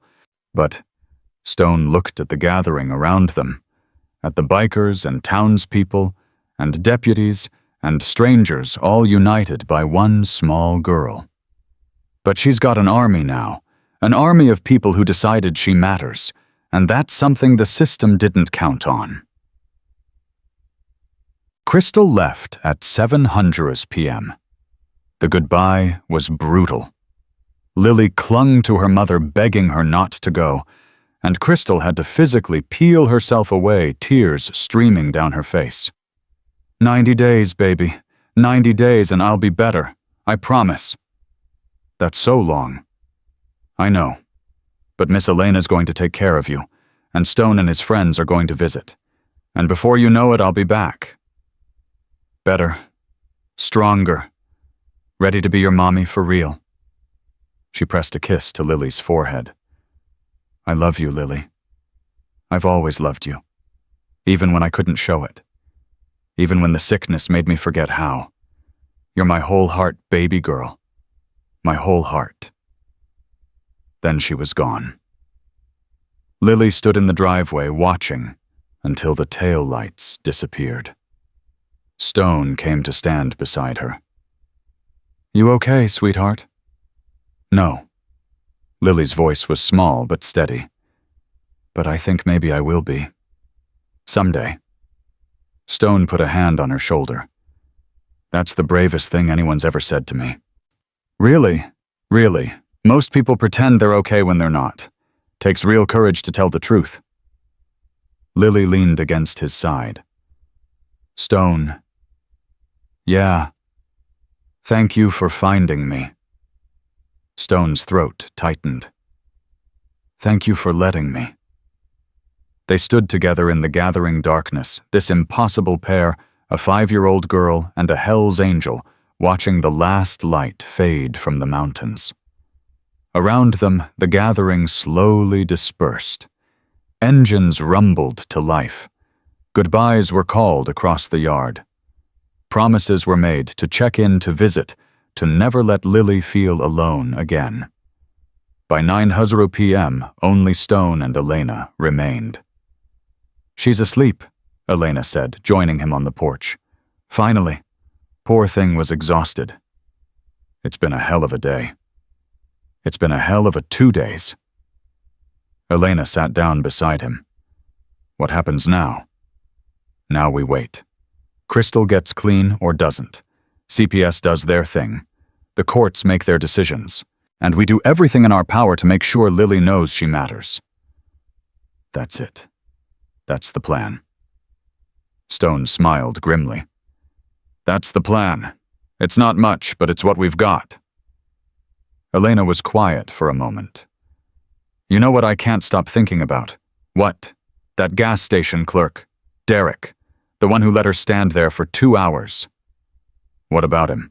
He could have changed everything. One phone call. One act of basic human decency. And Lily would have been safe hours earlier. Crystal might have gotten help sooner.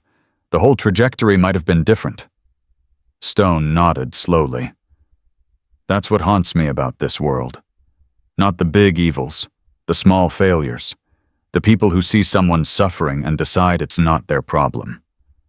So what do we do about it? Stone looked at her. We do the opposite. We see someone suffering, we make it our problem. Every time. No exceptions. No excuses. Elena smiled. That's surprisingly profound for a Hell's Angel. Yeah, well. Stone stood, stretching his massive frame. Don't spread it around. I've got a reputation to protect him. He headed for his motorcycle, then paused. Elena. Yes. You're a good woman. Lily's lucky to have you. She's lucky to have all of us. Stone nodded once, then mounted his bike. The engine roared to life, shattering the Christmas night silence. And then he was gone, chrome and leather, disappearing into the darkness, leaving behind a sleeping child who'd woken that morning forgotten and ended it surrounded by an army. Christmas was over. But for Lily Monroe, something new had just begun. 2 weeks after Christmas, Lily woke up screaming. Elena was at her bedside in seconds, gathering the thrashing child into her arms, holding her against the nightmares that wouldn't let go. "Mommy, Mommy, don't leave. Please don't leave. Shh, baby, shh. It's okay. You're safe. You're here with me." Lily's eyes flew open, wild and unseeing. For a terrible moment, she didn't recognize Elena, didn't recognize the room, didn't recognize anything but the cold and the fear and the endless waiting. Then, reality flooded back. "Miss Elena." "I'm here, sweetheart. I'm right here." Lily burst into tears, clinging to Elena like she might disappear. "I dreamed she drove away again. I dreamed I was back at the gas station and nobody came. Not you, not Stone. Nobody." Elena rocked her gently, her own eyes burning. "It was just a dream, baby. Just a dream. But what if it's not? What if she leaves again? What if she can't get better?" Elena pulled back, meeting Lily's tear-stained eyes. "Then we figure it out together. Remember, that's what Stone said. That's what I'm saying. Whatever happens, you're not alone anymore." "Promise. I promise." Lily's grip loosened slightly. Her breathing slowed. "Can I call her Mommy? Can I hear her voice?" Elena glanced at the clock. 3:47 a.m. Way too early for anything. First thing in the morning, okay? We'll call the treatment center and see if she can talk. Okay. Lily settled back against the pillows, but her eyes stayed open. "Miss Elena." "Yes, baby. Do you think she thinks about me when she's there?" Elena's heart cracked. "I think you're all she thinks about, sweetheart. I think you're the reason she's fighting." Lily considered this. "Good. Because I'm fighting too. I'm fighting to believe her this time." Elena stayed until Lily drifted back to sleep, her small hand wrapped around the angel pendant Mama Rosa had given her. Fighting to believe. That was all any of them could do. The call to Pine Ridge came at 8:00 a.m. sharp. Elena dialed, while Lily sat at the kitchen table too nervous to eat breakfast, her legs swinging anxiously beneath her chair. "Pine Ridge Treatment Center. This is Marcus." "Hi, this is Elena Rodriguez. I'm calling on behalf of Lily Monroe. Her mother is Crystal Monroe, a patient there. Is it possible for Lily to speak with her?" A pause. Papers shuffling. "Let me check the schedule. Crystal is in her morning group session right now, but we have a supervised call window at 10:00 a.m. Would that work?" Elena looked at Lily, who was practically vibrating with anticipation. "That would be perfect. I'll let her know. She's been asking about Lily every single day." Elena's throat tightened. How is she doing?" "I really can't discuss patient details, but..." The voice softened. "She's trying. Really trying. That's the best I can tell you." "Thank you. That helps more than you know." She hung up and turned to Lily. 10:00 a.m., sweetheart. 2 hours. Lily's face lit up, then immediately clouded with worry. What if she sounds different? What if she's mad at me? Why would she be mad at you? Because I told Stone about her, about the drinking, about the friends. I told secrets. Elena crossed the room and knelt in front of Lily's chair. "Listen to me. You didn't do anything wrong.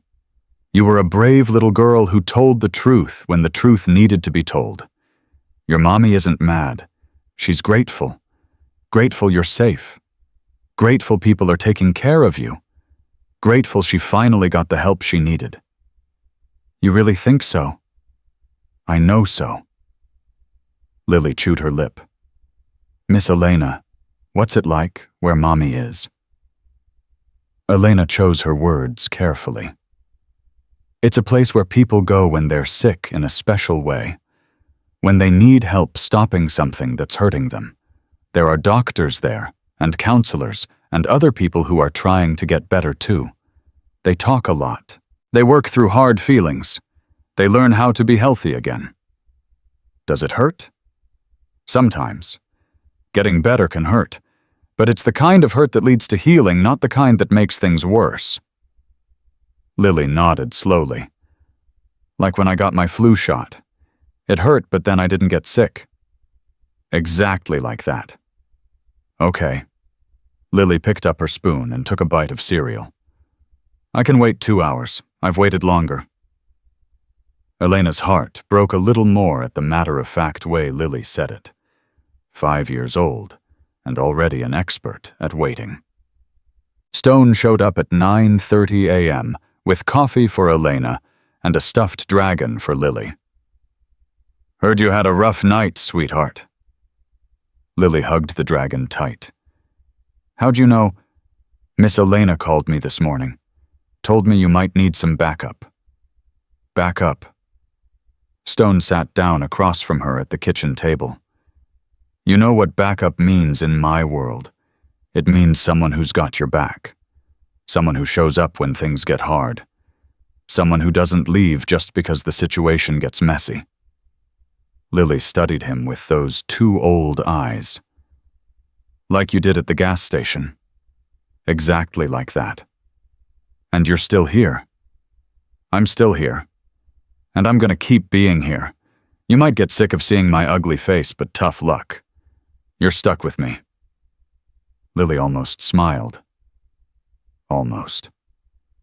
Your face isn't ugly. It's just scary. On the outside, Stone laughed a deep rumble that seemed to shake the whole kitchen. That's the nicest thing anyone's ever said to me, sweetheart. But on the inside, you're soft. Like this dragon. She held up the stuffed toy. Stone's expression flickered with something vulnerable before he covered it with a grin. Don't go spreading that around. I've got a reputation. I know. Raven told me. She said you cry at movies. Stone shot a mock glare at Elena, who held up her hands innocently. I never said a word. Raven's gonna pay for that, Stone muttered, but he was smiling. At 10:00 a.m. exactly, Elena's phone rang. She answered and handed it to Lily, whose hands were trembling so hard she nearly dropped it. Hello? Lily? Crystal's voice came through thin and tired, but unmistakably her. Baby, is that you? Mommy. Lily burst into tears. Mommy, I miss you so much. I miss you too, sweetheart. Every second of every day. You're the first thing I think about when I wake up and the last thing I think about before I sleep. Are you okay? Does it hurt? A pause. Crystal's voice wavered. Sometimes. But it's a good hurt. Like cleaning out a wound so it can heal. It hurts now, but it's making me better. Miss Elena said the same thing, about flu shots. Crystal laughed wetly. Miss Elena's a smart lady. Are you being good for her? I'm trying. I had a bad dream last night, about you leaving again. Silence on the other end. When Crystal spoke again, her voice was thick with tears. I'm so sorry, baby. I'm so sorry I gave you those dreams. I'm so sorry I made you scared to trust me. It's okay, Mommy. You're getting better now. I'm trying, Lily. God, I'm trying so hard, but I need you to know something, okay? Can you listen really carefully? Yes, Mommy. Even if I mess up, even if I fall down and have to start over, I'm never going to stop trying. You hear me? I'm never going to stop fighting to be your mommy. It might take a long time. It might be really hard. But I'm not giving up. Not ever. Lily clutched the phone with both hands. I believe you, Mommy. You do? Yes. Because Stone says you're brave. He says checking yourself in was the bravest thing you could do, and brave people don't give up. Crystal was openly crying now. Stone's right, baby.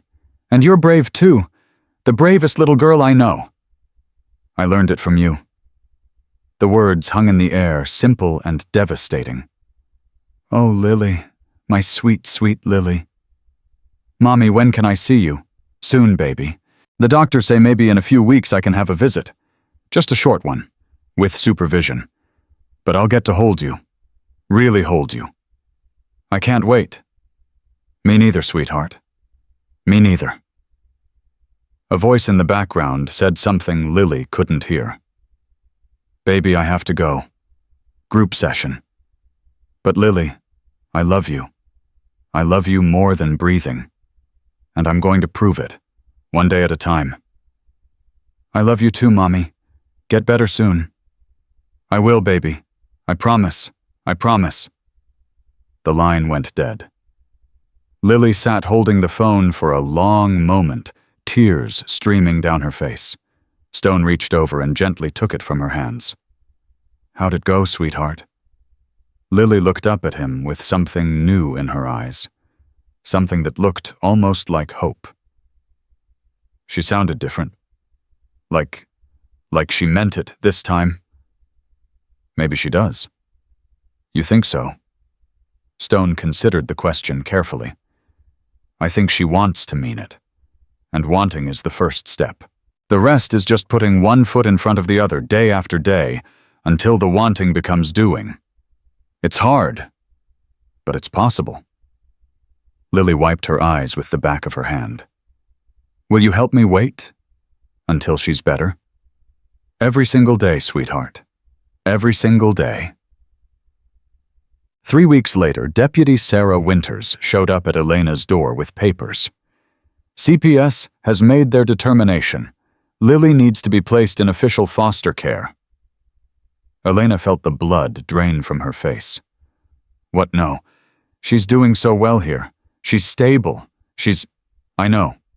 Sarah held up a hand. That's why I'm here. I've been working with the department. They've agreed to expedite your emergency foster certification, if you're willing. Elena's heart nearly stopped. You're saying I can keep her officially? I'm saying you can become her licensed foster parent. It means inspections, paperwork, training sessions. But yes, you can keep her. Elena sat down heavily, her legs giving out. I thought they'd take her away, put her in the system. That was the original plan, but then I submitted my report, the whole report, about how you took her in on Christmas Eve, about the community support, about how she's thriving in ways she never did before. But Sarah's expression softened. The department isn't always a monster, Elena. Sometimes when we see something working, we protect it. And Stone. The club, will they still be able to visit? Sarah hesitated. That's complicated. CPS has concerns about a child in foster care having ongoing contact with a motorcycle club. There are going to be questions, evaluations. Elena's jaw tightened. Those people saved her life. I know. They've shown up every single week since Christmas. They've provided more stability and support than any government program ever could. I know, Elena. I'm on your side here. But I'm telling you what we're up against. The system has boxes, and the Hells Angels don't fit in any of them. Elena stood her fear transforming into determination. Then we make them fit, or we make new boxes, because I'm not telling that little girl that the people who saved her aren't allowed to be part of her life. Sarah studied her for a long moment. You've changed since Christmas. That little girl changed me. She changes everyone who meets her. Yeah? Sarah smiled slightly. She does. The home inspection came 2 days later. Lily hid in her room while 2 social workers walked through Elena's house with clipboards, checking boxes, opening cabinets, asking questions that felt more like accusations. And the child sleeps here. Yes, I've set up the guest room for her. Smoke detectors in every room. Weapons. I'm a kindergarten teacher. The most dangerous thing in this house is a pair of scissors. One of the social workers, a stern woman named Mrs. Patterson, didn't smile. Miss Rodriguez, I notice you're single. No spouse or partner. That's correct? How do you plan to manage childcare while working full-time? I've already arranged reduced hours with my school, and I have a support network. This support network, Mrs. Patterson consulted her notes. It includes members of a motorcycle club. Elena took a breath. It includes people who found Lily abandoned in the cold and chose to help her. It includes people who organized a community gathering of 200 people on Christmas Day. It includes people who have shown up consistently every week to check on her well-being. The Hells Angels have a documented history of, I don't care about documented history. Elena's voice was firm. I care about actual behavior, and the actual behavior I've witnessed is a group of people who love that little girl and would do anything to protect her. Mrs. Patterson's pen paused over her clipboard. You seem very defensive of these individuals. I'm defensive of anyone who puts children first. Shouldn't we all be silence? The other social worker, a younger man who'd been mostly quiet, cleared his throat. Mrs. Patterson, I think we have everything we need. Mrs. Patterson looked like she wanted to argue, but after a moment she nodded. We'll be in touch with our recommendation. They left. Elena stood in the doorway, watching them drive away, her hands shaking. Miss Elena. She turned. Lily was standing at the top of the stairs, clutching her stuffed dragon. Did I do something wrong? Elena climbed the stairs and gathered Lily into her arms. No, sweetheart. You didn't do anything wrong. Some people just have a hard time understanding things that don't fit in neat little boxes. Like the motorcycle people. Like all of us, baby. All of us are turns. The recommendation came 5 days later. Elena opened the envelope with trembling hands, while Stone and Lily waited in the living room. She read it once, read it again, started crying. Miss Elena, Lily's voice was terrified. What does it say? Elena looked up, tears streaming down her face. It says yes, baby. It says you can stay with me, officially, legally, for as long as you need. Lily launched herself across the room and into Elena's arms. Really, really, truly. Really, truly. Stone cleared his throat. What about us, the club? Elena scanned the rest of the document. Supervised visits permitted at the discretion of the foster parent. That means I get to decide, and I decide yes. Stone's massive shoulders sagged with relief. Thank God. Mama Rosa was about to storm the CPS office herself. She would have too. Elena laughed through her tears. That woman is terrifying. Don't let her hear you say that. She'll take it as a compliment. Lily pulled back from Elena's embrace, her face shining. So I get to stay here with you and Miss Raven and Stone and Mama Rosa and everybody. You get to stay, sweetheart. This is your home now. Lily threw her arms around Elena's neck again. I've never had a real home before. Not really. Well, you have one now. For as long as you want it. Forever. Elena kissed the top of her head. Forever works for me, Juan. That night, Stone found Elena on the porch, staring at the stars. Big day. The biggest. She didn't look at him. I keep waiting for something to go wrong. For someone to show up and say there's been a mistake. That's normal. After everything you've been through, everything Lily's been through, it makes sense to expect the worst. How do you deal with it, the constant uncertainty? Stone settled into the chair beside her. One day at a time. That's the only way to deal with anything. You can't control the future. You can't fix the past. All you can do is show up for today and do your best. That's surprisingly zen for a Hell's Angel. Yeah, well, I've had a lot of therapy, he grinned. Court-ordered mostly. But still. Elena laughed, despite herself. Stone, can I ask you something? Shoot. Your daughter. The one you lost. What was her name? The question hung in the night air. For a long moment, Stone didn't answer. Grace, he finally said. Her name was Grace. That's beautiful. She was beautiful. Smart as hell, too. Could have been anything she wanted. But I was too messed up to see it. Too drunk, too high, too wrapped up in my own demons to be the father she needed. What happened? Stone's jaw tightened. I lost custody when she was 4. Right around Lily's age. CPS took her, and I didn't fight it because I knew deep down that she was better off without me. I told myself I'd get clean, get her back. But I didn't. Not in time. Stone, she bounced around foster homes for 10 years. Some good, some bad, some... He stopped.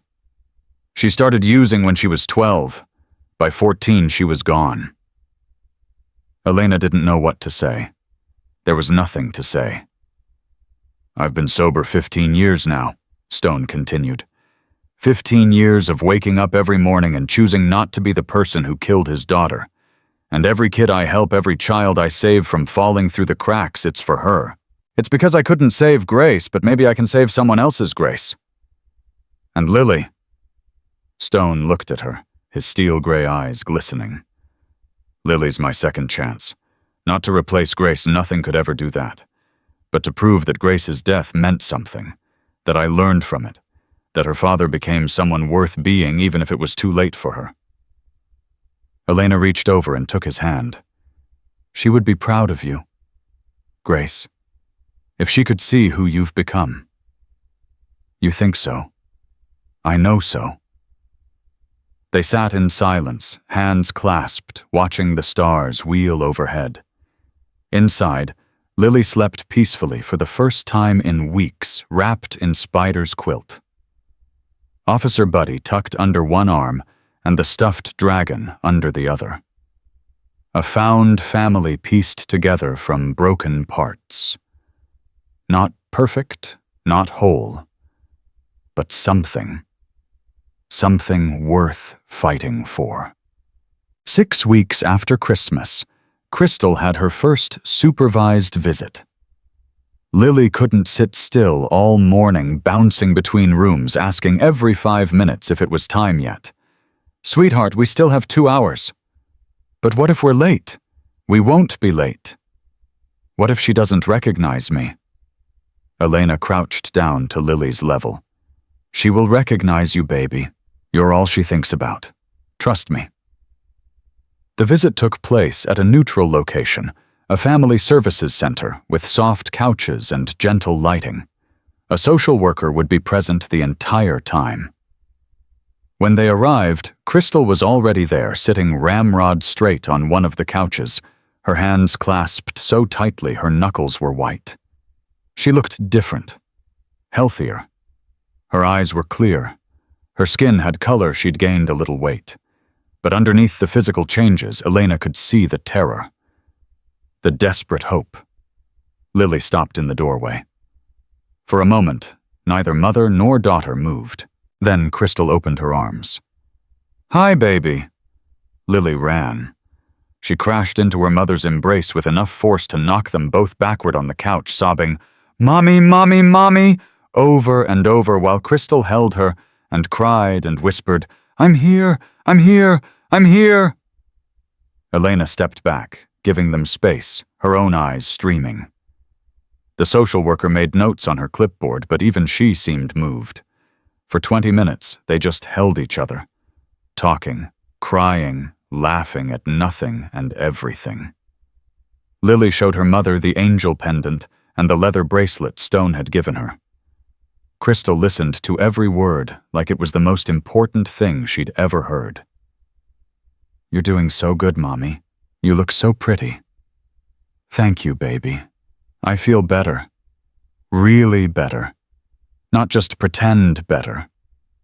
Stone says the pretend better is the easy part. The real better is what takes work. Crystal laughed wetly. Stone sounds like a smart man. He is. He's scary on the outside, but soft on the inside, like a dragon. A dragon? He gave me a stuffed dragon. I named it Grace. Crystal's breath caught. She looked at Elena, a question in her eyes. Elena nodded slightly. That's a beautiful name, sweetheart, Crystal whispered. A perfect name. The visit ended too soon. Lily clung to her mother, begging for more time, and Crystal had to once again peel herself away, tears streaming down her face. 2 more weeks, baby. Then I can visit again, and then maybe if I keep doing well, we can start planning for when I come home. Really? You're really coming home? That's the plan, sweetheart. If I work hard and do everything right, the court will let us be together again. A real family, the way it should have been all along. Lily threw her arms around her mother one more time. I love you, Mommy. I'm so proud of you. Crystal broke. Those words, I'm proud of you, from her 5-year-old daughter, the child she'd abandoned, the child who'd nearly died because of her addiction, the child who had every right to hate her. I don't deserve you, Lily, but I'm going to spend the rest of my life trying to. You already deserve me, Mommy. You just forgot for a while. Crystal held her daughter's face in her hands, memorizing every detail. When did you get so wise? Lily smiled. The motorcycle people taught me, and Miss Elena, and Officer Sarah, and everybody. Quite a village. The best village. And Mommy, when you come home, you can be part of it too. Stone said so. He said family isn't blood, it's who shows up. Crystal looked past her daughter to Elena standing quietly by the door. He's right, and I'm going to keep showing up, Lily. Every day. For the rest of our lives. They said goodbye. Crystal went back to Pine Ridge.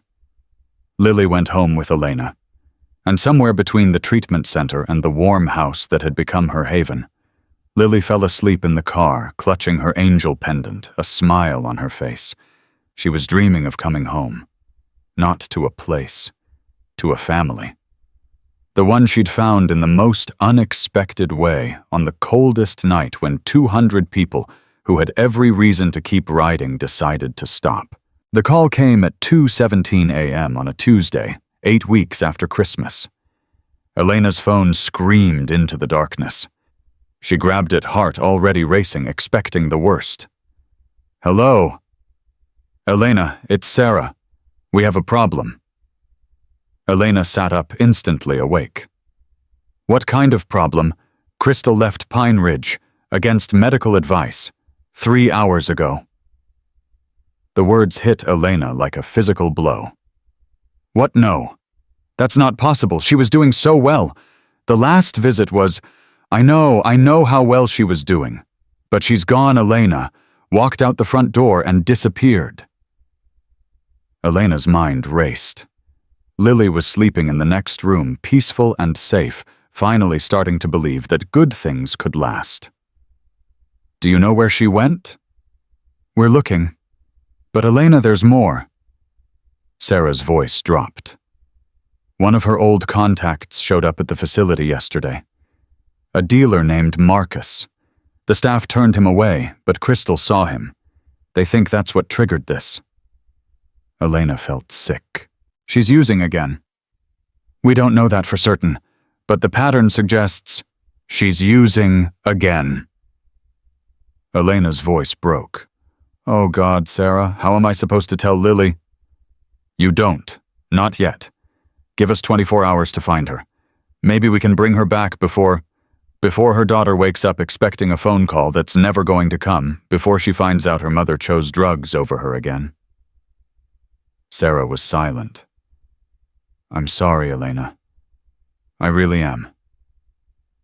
Sorry doesn't fix this. Sorry doesn't put that little girl back together when she falls apart. I know. Just give us time, please. Elena hung up without saying goodbye. She sat in the darkness of her bedroom phone, clutched in her hand, and felt the weight of what was coming crash down on her shoulders. 8 weeks of progress. 8 weeks of hope. 8 weeks of watching Lily slowly, carefully learn to trust again. All of it about to be destroyed by one phone call. Stone's phone rang at 2:45 a.m. He answered on the first ring. Old habits from the days when late-night calls meant trouble. Yeah? Crystal's gone. Elena's voice was flat. Dead. The voice of someone holding themselves together through sheer will. Stone was already pulling on his boots. Gone how? Left treatment, walked out. Sarah thinks she's using again. Where are you? Home. Lily's sleeping. I'm on my way. He was out the door before she could argue. Elena met him on the porch, wrapped in a robe, her face pale in the moonlight. You didn't have to come. Yeah, I did. Stone sat down on the porch step, leaving room for her beside him. What do we know? Not much. She left around 11 p.m. No one saw which direction she went.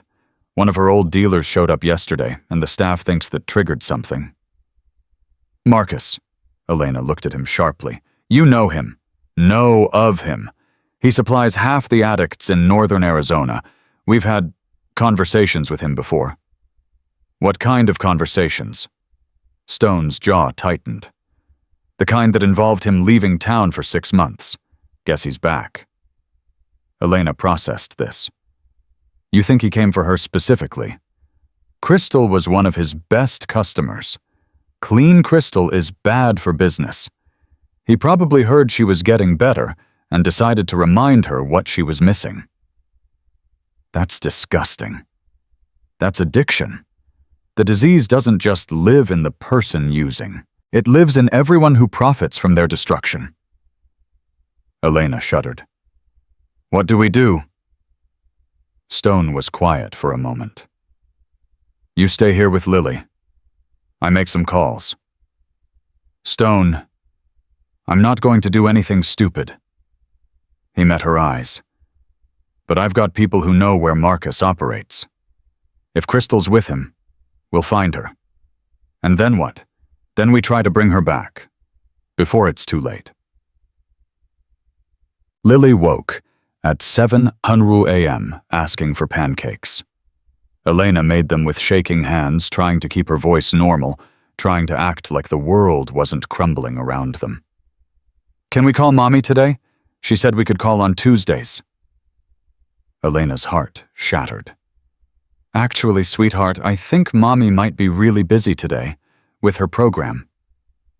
Lily's face fell slightly, but she nodded. Okay. Maybe tomorrow. Maybe tomorrow.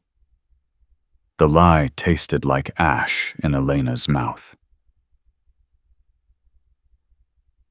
Stone called at 9:00 a.m. Found her. Elena stepped into the hallway away from Lily's ears. Where? Motel on the south side of town. She's alive, but she's in bad shape. She's been using since she left. Elena closed her eyes. How bad? Bad enough that she needs a hospital, not a motel room. Bad enough that Marcus has already moved on to his next victim. What do we do? I've got Raven with me. We're going to try to talk her into coming with us. Get her to the ER, then back into treatment if she'll go. And if she won't? Silence. Then we've done what we can. We can't force her to get better, Elena. Nobody can. She has to want it. She wanted it. She was doing so well. Recovery isn't a straight line. It's a war. Some battles you win, some you lose. The question is whether she's willing to keep fighting. Elena leaned against the wall, exhausted. Stone, what do I tell Lily? I don't know. His voice was heavy. "But whatever you tell her, make sure it's the truth. She's had enough lies to last a lifetime." Stone found Crystal in room 7 of the Sunset Motel. She was curled on the bed, barely conscious, her face gaunt and gray track marks fresh on her arms. 3 days off the wagon, and she already looked like death. Raven checked her vitals while Stone crouched beside the bed. "Crystal. Crystal, can you hear me?" Her eyes fluttered open, unfocused, lost. "Stone, yeah, it's me. How'd you find me? Doesn't matter. What matters is you're coming with us." Crystal's face crumpled. "I can't. I messed up so bad." "I know, but that doesn't mean you're done." "Lily." The name came out as a sob. "My baby. I promised her. I promised I wouldn't." She couldn't finish. "She's still there. She's still waiting." "But Crystal, you need help. Real help. Will you let us take you to the hospital?" Crystal shook her head weakly. "I can't go back. I can't face them. I failed." Stone took her hand. It was cold, trembling the hand of someone barely holding on. "Let me tell you something about failure, Crystal. I've failed more times than I can count. I failed my daughter. I failed myself. I failed everyone who ever believed in me. But I'm still here, still fighting, still trying to be better than I was yesterday. That's different. You're strong. No, I'm desperate. There's a difference." He squeezed her hand. "You know what made me keep going? The same thing that can make you keep going. A little girl who believes in you, who needs you, who's sitting at home right now wondering why her mommy hasn't called." Crystal's tears fell freely. "I don't deserve her." "Maybe not. But she's not asking for the mother you deserve to be. She's asking for the mother you're willing to become. That's all any of us can offer. The willingness to try." Raven looked up from her assessment. "Stone, we need to move her. Her BP's dropping." Stone turned back to Crystal. "Decision time. You can stay here and finish what you started, or you can fight. For yourself. For Lily. For the life you still have a chance at." He leaned closer. "What's it going to be?" Crystal looked at him through tears and shame and the fog of withdrawal. "I want to fight. I just don't know if I can." "That's enough. That's a start." He scooped her up like she weighed nothing and carried her to the truck. Elena got the call at noon. "She's at the hospital. Dehydrated, malnourished, early signs of overdose, but she's stable. They're keeping her overnight." Elena sank into a chair. "Thank God." She's agreed to go back to treatment. Different facility this time. One with better security, longer program. But Elena, she's asking to see Lily first. "Absolutely not." "I know. That's what I told her. She doesn't get to traumatize that child more than she already has." "I agree, but..." Stone paused. "Maybe there's a middle ground, a phone call, something short, supervised." "Why?" "So Lily can hear her mother apologize again, so she can make promises she's already broken. So Crystal remembers what she's fighting for, and so Lily knows her mother didn't give up entirely." Elena was silent for a long moment. "I'll think about it." That evening, Elena sat down with Lily. "Sweetheart, we need to talk about your mommy." Lily's face went pale. That too-old understanding flickered in her eyes. "She's sick again, isn't she?" Elena took Lily's hands in hers. "Yes, baby. She got sick again. But she's in the hospital now, and she's going to get more help." "I thought she was getting better." "She was. But sometimes when people are fighting a sickness like your mommy's, they have setbacks. They fall down. It doesn't mean they've stopped trying. It just means the sickness is really strong." Lily's lower lip trembled.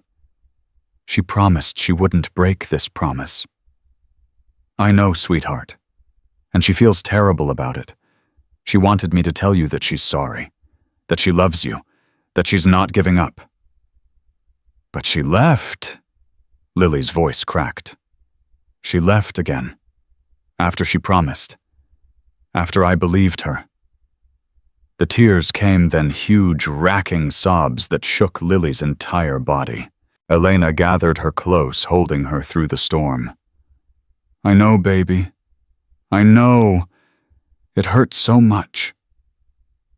Why can't she just stop? Why can't she just be my mommy?" "The sickness makes it hard, sweetheart. It tells her lies. It tells her she needs the bad things more than she needs the good things, more than she needs you.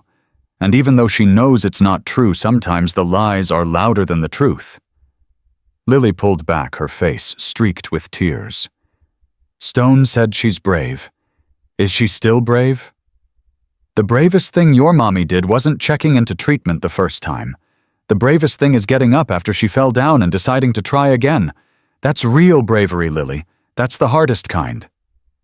"Is she going to try again?" "Yes, baby, she is. Stone helped her get to the hospital, and she's going to a new place that will help her even more. It's going to take longer this time. But she's not quitting." Lily was quiet for a moment, processing. "Miss Elena, can I tell you something?" "Anything, sweetheart." "Part of me is really sad, but part of me—" She hesitated. "Part of me isn't surprised. Is that bad?" Elena's heart broke fresh. "No, baby. That's not bad. That's just what happens when someone you love has hurt you before. You start expecting the hurt even when you're hoping for better." "Will I ever stop expecting it?" Elena pulled her close again. "I hope so, sweetheart. I really hope so." 3 days later, Crystal called from the new treatment facility. Elena answered with Lily beside her, the phone on speaker Stone sitting across the room as backup. "Lily." Crystal's voice was weak but clear. "Baby, are you there?" "I'm here, Mommy." Silence. Heavy. Loaded. "I'm so sorry, Lily. I'm so sorry I let you down." Lily didn't respond. "I know sorry isn't enough. I know I've said it too many times, but I need you to hear me, okay? Can you listen?" "Okay." Crystal took a shaky breath. "I got scared.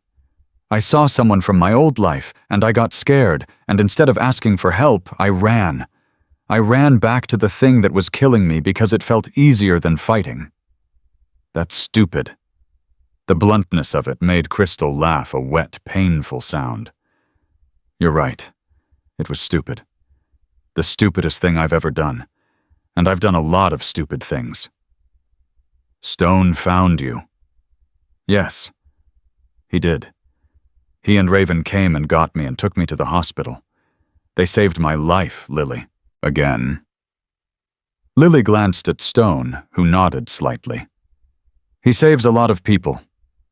"I know. I'm lucky he was willing to save me."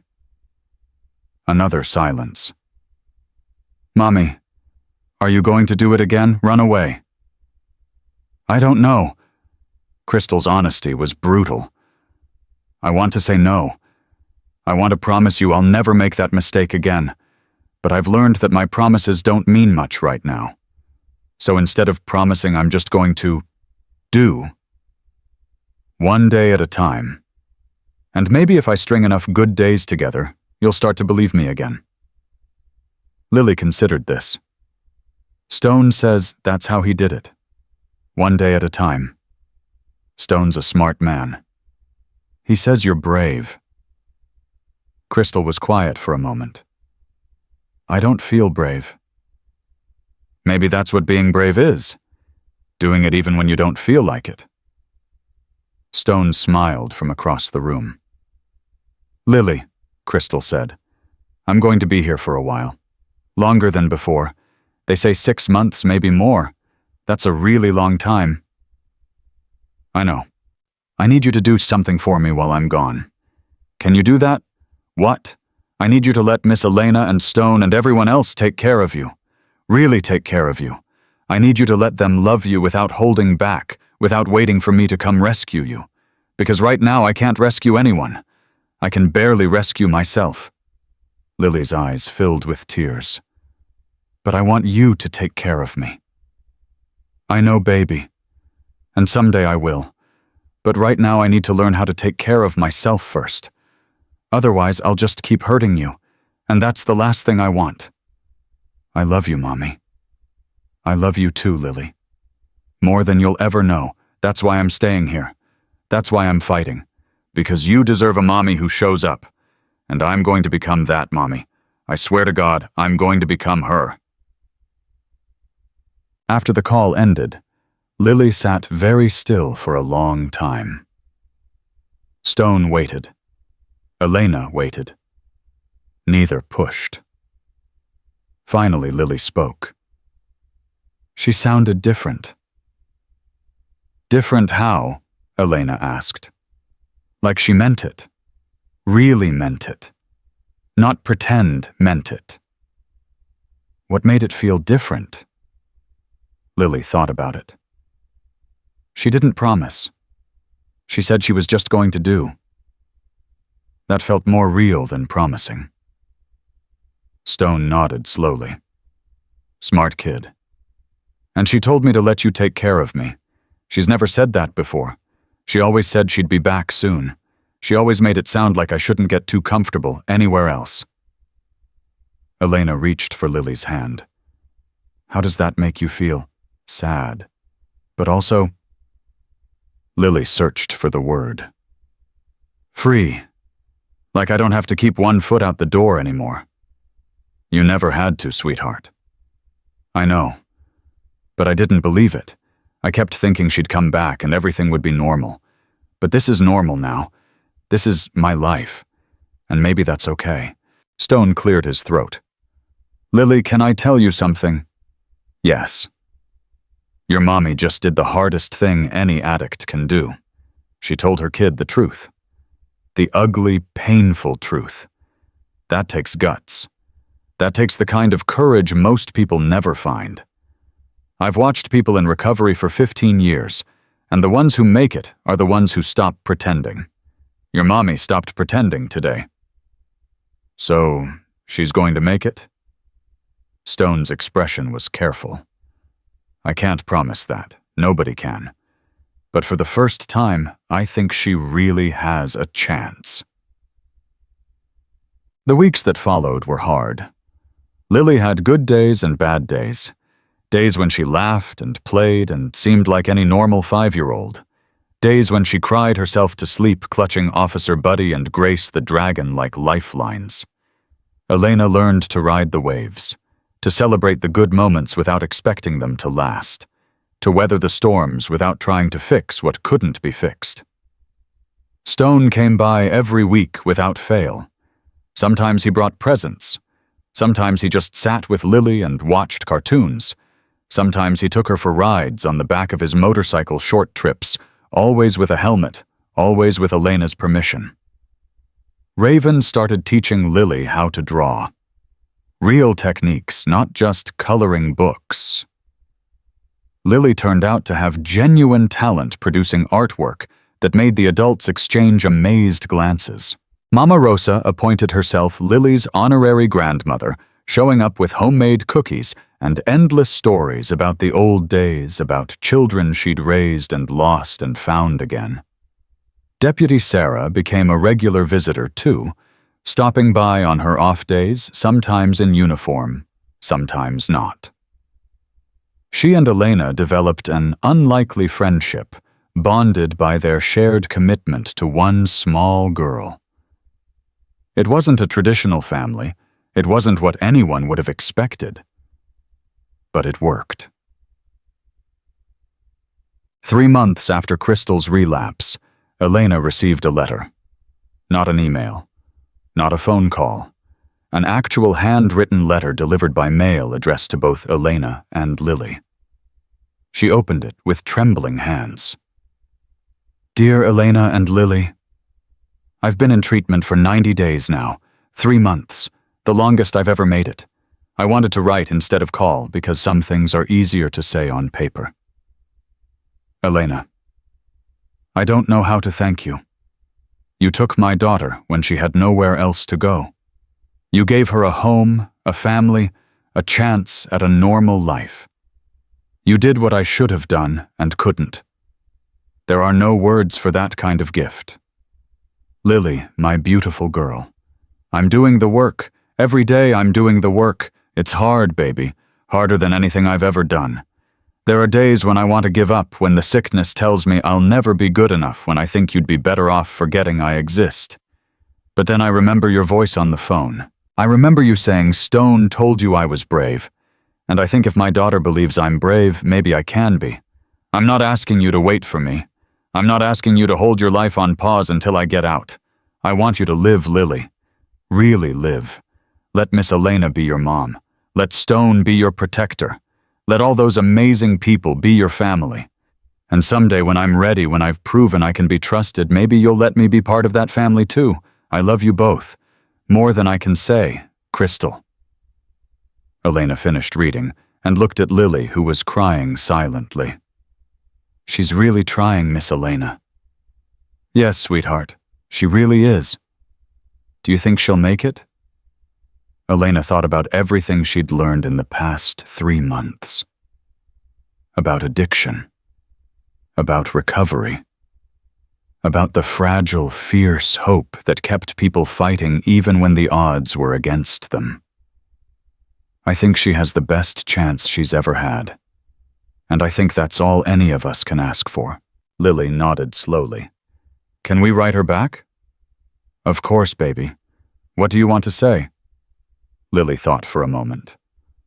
I want to tell her that I'm okay, that I'm happy here, that I'm going to keep living like she said. But I'm also going to keep hoping. Because that's what she taught me, to keep hoping even when it's hard. Elena's eyes filled with tears. That's beautiful, sweetheart. And Miss Elena, I want to tell her one more thing. What's that? Lily looked up with those 2 old eyes that sometimes seemed to hold the wisdom of someone 10 times her age. I want to tell her that I forgive her, not because she deserves it, but because holding on to the hurt is too heavy, and I want my hands free for other things. Elena pulled her close, overwhelmed by the depth of this child, this survivor, this miracle who'd been left crying in the snow and somehow emerged with her heart still intact. When did you get so wise? Lily smiled through her tears. I learned it from my family. All of them. That night, Stone found Elena on the porch again. Good news. The best. She handed him Crystal's letter. He read it slowly, carefully, his expression unreadable. When he finished, he folded it gently and handed it back. She's going to make it. You think so? I know so. He sat down beside her. That letter is the letter of someone who's finally telling the truth. To herself, to her kid, to everyone. That's when recovery starts for real. When you stop hiding behind excuses and face what you've done. Elena leaned against his shoulder. Thank you, Stone. For everything. I didn't do anything. You found Lily. You found Crystal. You showed up week after week even when there was nothing in it for you. You gave us hope when we had none. Stone was quiet for a moment. You know what I was doing the night I found Lily? What? Riding, just riding, trying to outrun my own demons, trying to forget that it was Christmas Eve, and I was alone and everyone I'd ever loved was gone. And then I saw a little girl in a purple dress freezing to death outside a gas station, and something in me just clicked. Like everything I'd been through, all the pain and loss and recovery, it was all leading to that moment, to her. Elena took his hand. Maybe it was. Maybe, he smiled. Or maybe I'm just a sucker for kids in trouble. Either way, I'm glad you stopped. Me too, Elena. Me too. Inside, Lily slept peacefully wrapped in Spider's quilt, surrounded by stuffed animals and the collected love of 200 people who'd decided she mattered. In her dreams, she was riding a motorcycle through the snowstone at the handlebars, her mother waving from somewhere up ahead, a destination that was finally getting closer. She wasn't there yet, but she was on her way. And for the first time in her life, she truly believed she was going to arrive. 1 year to the day after Stone found Lily shivering outside that gas station, the phone rang at Elena's house. She's done. Stone's voice carried something Elena had rarely heard from him. Joy. Pure, unguarded joy. Crystal, 14 months of treatment, clean the whole time. The facility's releasing her tomorrow. Elena sat down, her legs suddenly weak. Tomorrow. She wanted to surprise Lily, but I figured you should know first, to prepare. Prepare for what, her mother coming home, or her mother breaking her heart again. Stone was quiet for a moment. I've talked to her counselors. This isn't the same woman who walked out of Pine Ridge last year. She's done the work, Elena. Really done it. She's got a job lined up, an apartment, a sponsor, a whole plan. Plans don't mean anything. You know that. I know. But Elena, I've seen a lot of people try to get sober. Most of them fail. The ones who make it, they have a look in their eyes, a steadiness. Crystal has that now. Elena closed her eyes. What do I tell Lily? The truth. That her mommy fought like hell to get better, and that tomorrow she's going to prove it. Lily was in the backyard when Elena found her drawing in the sketchbook Raven had given her, creating something that looked like a family portrait with motorcycles. Sweetheart, can we talk? Lily looked up, immediately wary. Is something wrong? No, baby, something's right. Elena sat down on the grass beside her. I just got a call from Stone about your mommy. Lily went very still. Is she okay? She's more than okay. She finished her program, all 14 months of it. She's coming home tomorrow. Lily's pencil slipped from her fingers. Home, like here? Not exactly. She's got her own apartment now, a job, everything she needs to start fresh. Elena took Lily's hands. But she wants to see you. Tomorrow. If you want. Lily's face cycled through emotions too fast to track. Hope, fear, anger, longing, all of it tangled together in the heart of a 6-year-old who'd learned not to trust. What if she leaves again? Then we deal with it. Together.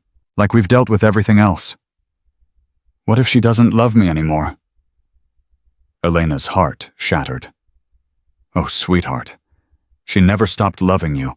Not for 1 second. That's why she stayed in treatment so long. That's why she fought through the hard days. Because she loves you. Lily's lower lip trembled.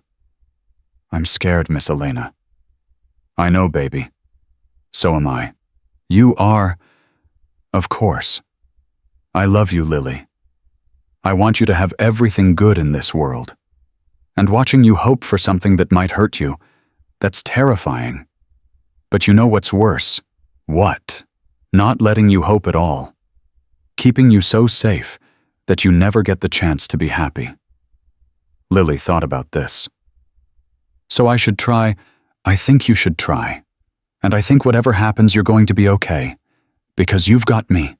You've got Stone. You've got 200 people who decided you matter. Your mommy is important, but she's not all you have anymore. Lily nodded slowly. Okay, I'll see her. But Miss Elena, yes, sweetheart. Can Stone come too in case I need backup? Elena smiled through tears. I'll call him right now, one. The reunion was set for Christmas Eve, exactly 1 year after the night that changed everything. Stone suggested the gas station parking lot. Not to be cruel, but to close the circle, to show how far they'd all come. Elena thought he was crazy. Then she understood. Crystal needed to face what she'd done, and Lily needed to see that monsters could be defeated. They arrived at 4:00 p.m., the same time Lily had been abandoned the year before. The parking lot was different now. Where there had been emptiness, there was a building. A small structure with warm lights and a sign that read, Lily's Haven, a community warming center. Lily's jaw dropped. What is that? Stone crouched beside her. That's something the club built, with help from the community. A place where nobody has to stand in the cold waiting for someone who might not come. A place where kids like you can get help when they need it. They named it after me. You inspired it, sweetheart. Your story made people want to do better, to be the ones who stop instead of the ones who walk past. Lily stared at the building, overwhelmed. I inspired something. You inspired everything. A car pulled into the lot, old but clean, driven by a woman who stepped out with shaking hands and tears already streaming down her face. Crystal Monroe looked like a different person. Healthy, strong, her eyes clear for the first time in years. But underneath the transformation was the same mother who'd left her daughter in the snow, and both of them knew it. She stopped 10 feet away. Hi, baby. Lily didn't move. Hi, Mommy. The silence stretched between them, filled with everything that couldn't be said. All the broken promises, all the lonely nights, all the fear and hope and desperate love that had survived despite everything. Crystal took a step forward. I know you don't trust me. I know I haven't earned the right to be your mommy again. But Lily, I need you to know something. She dropped to her knees in the parking lot, bringing herself to Lily's level. A year ago, I left you here. In the cold. Alone. I did the worst thing a mother can do, and I can never take that back. Never make it right. Never undo the hurt I caused. Lily's chin trembled. But I've spent every single day since then trying to become someone worthy of you, someone who shows up, someone who keeps promises, someone who puts you first always, no matter what. How do I know you won't leave again? Crystal's tears fell freely. You don't. I can't give you guarantees, Lily. I can only give you actions, day after day, month after month, year after year, until my actions prove what my words can't. Lily stood motionless for a long moment. Then she looked at Stone. Is she telling the truth? Stone met her eyes. I think she's trying to, sweetheart. Whether she can keep it up, that's something only time will tell. But right now in this moment, yeah, I think she means every word. Lily turned back to her mother. I want to believe you. I know, baby. But it's hard. I know. Part of me wants to run to you, and part of me wants to run away. Crystal nodded, fresh tears spilling. Which part is winning? Lily considered the question. Really considered it. Then she took a step forward. And another. And another. Until she was standing right in front of her mother, close enough to touch. The part that loves you, Lily whispered. It always wins, even when I wish it wouldn't. She fell into her mother's arms. Crystal held her like she'd never let go, sobbing and whispering and making promises she'd spend the rest of her life trying to keep. Stone turned away, wiping his eyes roughly. Elena stood beside him, crying without shame. "She made it," Elena whispered. "Yeah, she did." What happens now? Stone watched mother and daughter wrapped in each other, healing wounds that had been open for far too long. Now comes the hard part. Living it, day after day, not messing it up when it gets tough. You think she can do it. I think she's got the best chance she's ever had. And I think that's all any of us can ask for. The crowd started arriving at 5 p.m. Word had spread the way word always spread in small towns. Crystal Monroe was back. The little girl from the gas station was reuniting with her mother. And everyone who'd been part of the story wanted to be there for the ending. First came the Hells Angels. Stone's crew 50 strong, their motorcycles lining the street in a wall of chrome and leather. They'd come to support one of their own because that's what family did. Then came the townspeople, Roy Franklin from the diner carrying enough food to feed an army. Deputy Sarah Winters off duty, but in uniform anyway, because some moments deserved the official recognition. Mrs. Patterson from CPS, the stern woman who'd questioned Elena's fitness as a foster parent, now bringing presents and apologetic smiles. Lily's classmates arrived with their parents, neighbors who'd donated toys at Christmas, strangers who'd heard the story and driven from miles away just to be part of something beautiful. By 6:00 p.m., the parking lot was full. 200 people, maybe more, gathered around Lily's haven to celebrate a miracle none of them had expected to see. Stone stepped forward, raising his hand for silence. A year ago, this parking lot was empty, except for one little girl who thought nobody cared. Tonight, it's full of people who proved her wrong, who showed up when it mattered, who decided that family isn't about blood, but about choice. He looked at Lily, standing between Elena and Crystal, holding both their hands. Lily taught us something important this year. She taught us that the people we are told to fear might be the ones who save us, that broken things can be beautiful, that hope isn't stupid even when it hurts. He turned to face the crowd. This warming center exists because of her, because one little girl reminded an entire town what it means to be human, to see someone suffering and choose to help instead of looking away. His voice caught. I spent most of my life running from who I was, hiding behind leather and chrome and the reputation of a club that scared people. But then I found a kid in the snow, and everything changed. She changed me. She changed all of us. Mama Rosa stepped forward, tears streaming down her weathered face. My daughter died 20 years ago. I thought my heart would never heal. But then this little angel came into our lives, and I realized love doesn't run out. It multiplies. The more you give, the more you have. She took Lily's hand. You're not my blood, sweetheart, but you're my family, now and forever. One by one, others spoke. Raven talked about teaching Lily to draw, about watching her talent bloom. Gavin talked about the scholarship fund they'd started in Lily's name, helping kids in recovery situations get the support they needed.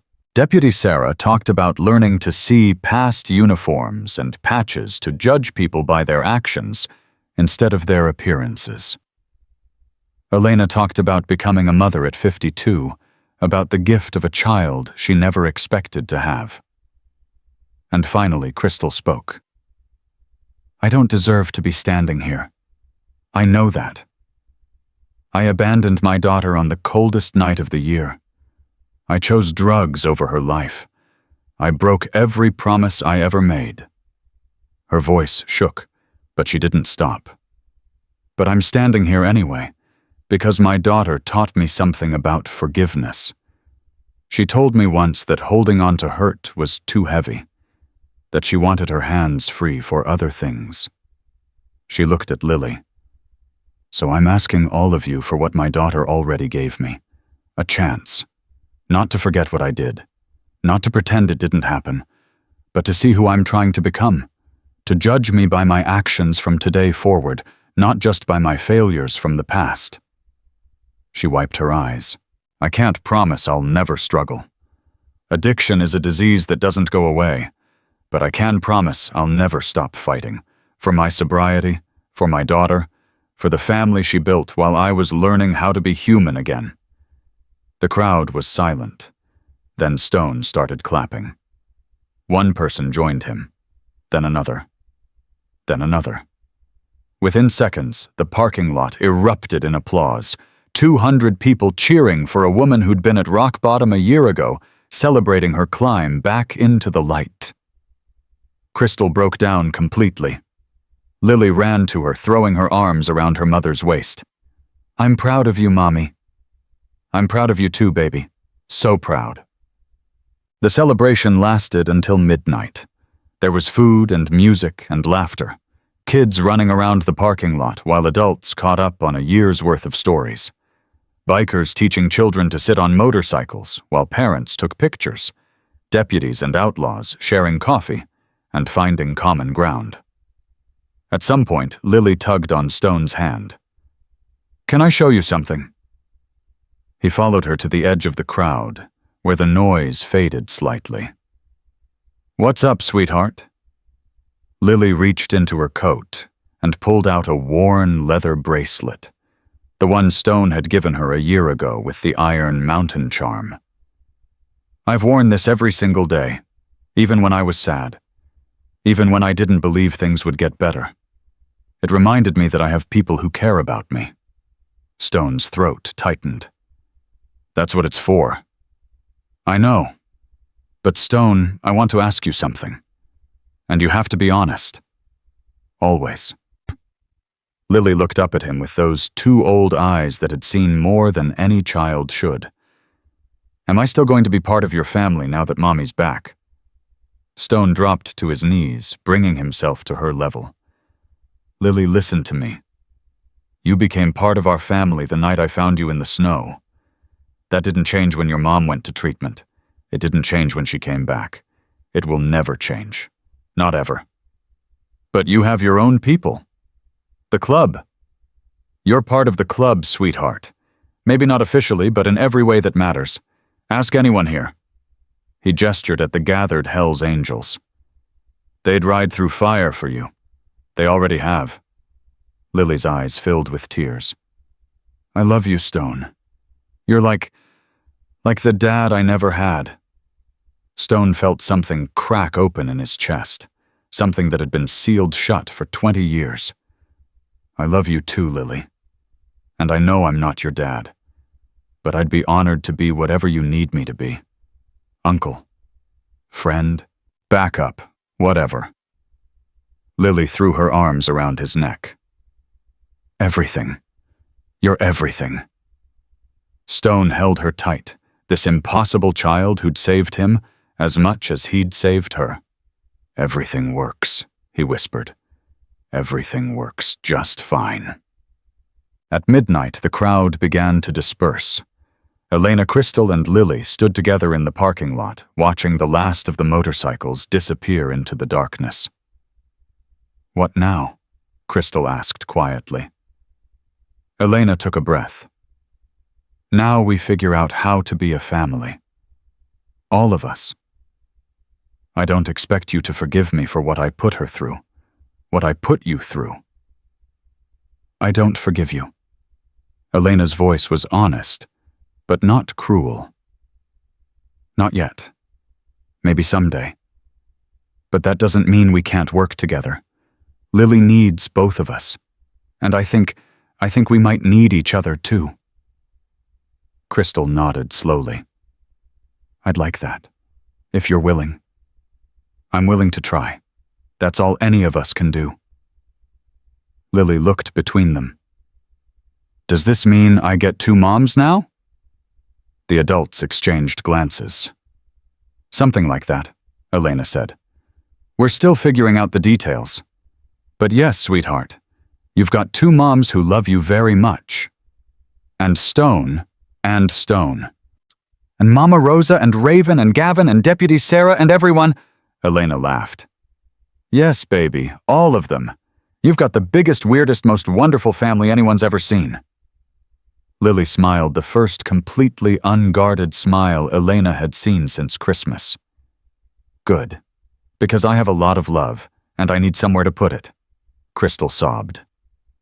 Elena wiped her eyes, and somewhere in the distance a motorcycle engine rumbled a final goodbye from the man who'd started it all. 1 month later, the court approved Crystal's reunification with Lily. It was conditional. There would be regular check-ins, drug tests, supervised transitions. But the judge had seen the community support the network of people committed to Lily's well-being, and decided that keeping a family together was worth the risk. Lily moved into Crystal's apartment on a Sunday afternoon. Stone helped carry boxes. Elena supervised the unpacking. Mama Rosa brought enough food to last a month. Raven hung Lily's artwork on every available wall. When it was done, they all stood in the small living room looking around at what they'd built together. It's not much, Crystal said apologetically, but it's clean, and it's ours. Lily ran her hand along the back of the couch. It's perfect, Mommy. You think so? I know so, because you're here. And you're staying. Crystal pulled her daughter close. I'm staying, baby. Forever and always. Stone cleared his throat. We should get going. Let you two settle in. Lily grabbed his hand before he could move. Wait, I have something for you. She ran to her backpack and pulled out a piece of paper folded carefully. I drew this. For all of you. She unfolded it to reveal a drawing. Crayon and colored pencil, clearly done by a child, but beautiful in its simplicity.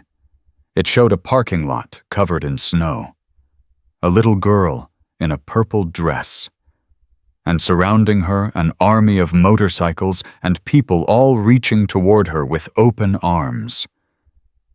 At the top, in careful 6-year-old handwriting, were the words, My family. Stone's vision blurred. Elena covered her mouth. Crystal sobbed openly. It's all of you, Lily explained. Stone and Elena, and Mommy, and Mama Rosa, and Raven, and Gavin, and Deputy Sarah, and everyone who came to Christmas. Because that's when I stopped being alone. That's when I found my family. She pointed to the little girl in the center of the drawing. And that's me, in the middle, where I belong. Stone took the drawing with trembling hands. This is going up in the clubhouse, right where everyone can see it. Really, really. And every time someone asks about it, I'm going to tell them the story. About a little girl who taught a bunch of rough-looking bikers what family really means. Lily beamed. I love you, Stone. I love you too, sweetheart. More than you'll ever know. Christmas Eve came again. A full year since the first miracle. A full year of healing and growing and learning to trust. Lily stood at the window of her mother's apartment, watching the snow fall softly on the streets below. She was 7 now, taller, stronger still, carrying the scars of what she'd survived, but no longer defined by them. Ready to go? Crystal asked from behind her. Lily turned and smiled. Ready. They drove to Lily's Haven, where the annual celebration was already in full swing. 200 people gathered once again to honor the night that had brought them all together. Stone met them at the door. There's my favorite artist. Lily hugged him tight. There's my favorite biker. Inside the warming center was transformed. Christmas lights everywhere, food on every table. Children running and laughing while adults talked and smiled and marveled at how much had changed in a year. Elena appeared with hot chocolate. Mama Rosa followed with cookies. Deputy Sarah arrived in full uniform, having just finished her shift, not wanting to miss a moment. And in the middle of it all, Lily stood surrounded by the people who'd saved her. Her mother finally present and accounted for. Her foster mom still very much a part of her life. Her extended family of bikers and teachers and deputies and strangers who'd become something more. Stone called for silence.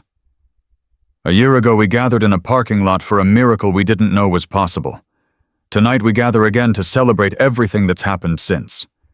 He looked at Crystal. A mother who fought her way back from the edge. He looked at Elena. A teacher who became a parent. He looked at Sarah. A deputy who learned to see past stereotypes. He looked at Mama Rosa, at Raven, at Gavin, at all the others who'd become part of this impossible story, and a community that decided one little girl was worth fighting for. Finally, he looked at Lily. "Sweetheart, you got anything to say?"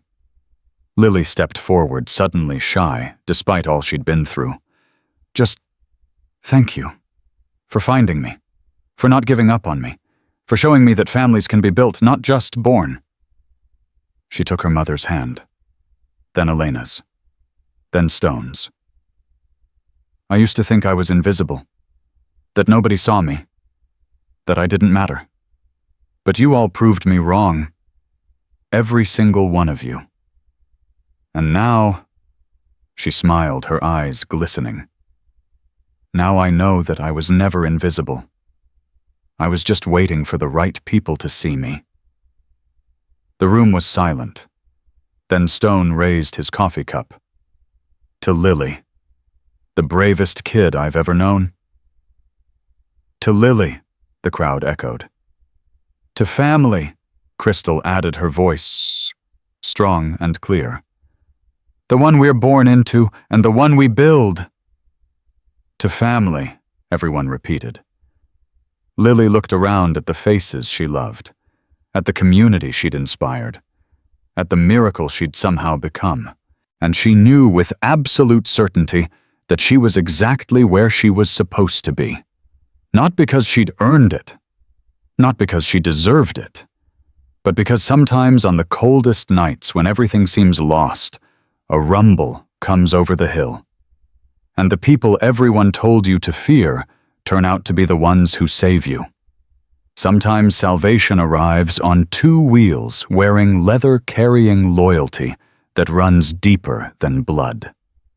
And sometimes a little girl left crying in the snow becomes the heart of something beautiful, something lasting, something that proves beyond any doubt that hope is never wasted and love is never lost. Lily Monroe was 7 years old, surrounded by her family on the first anniversary of the night that changed everything. She wasn't invisible anymore. She would never be invisible again.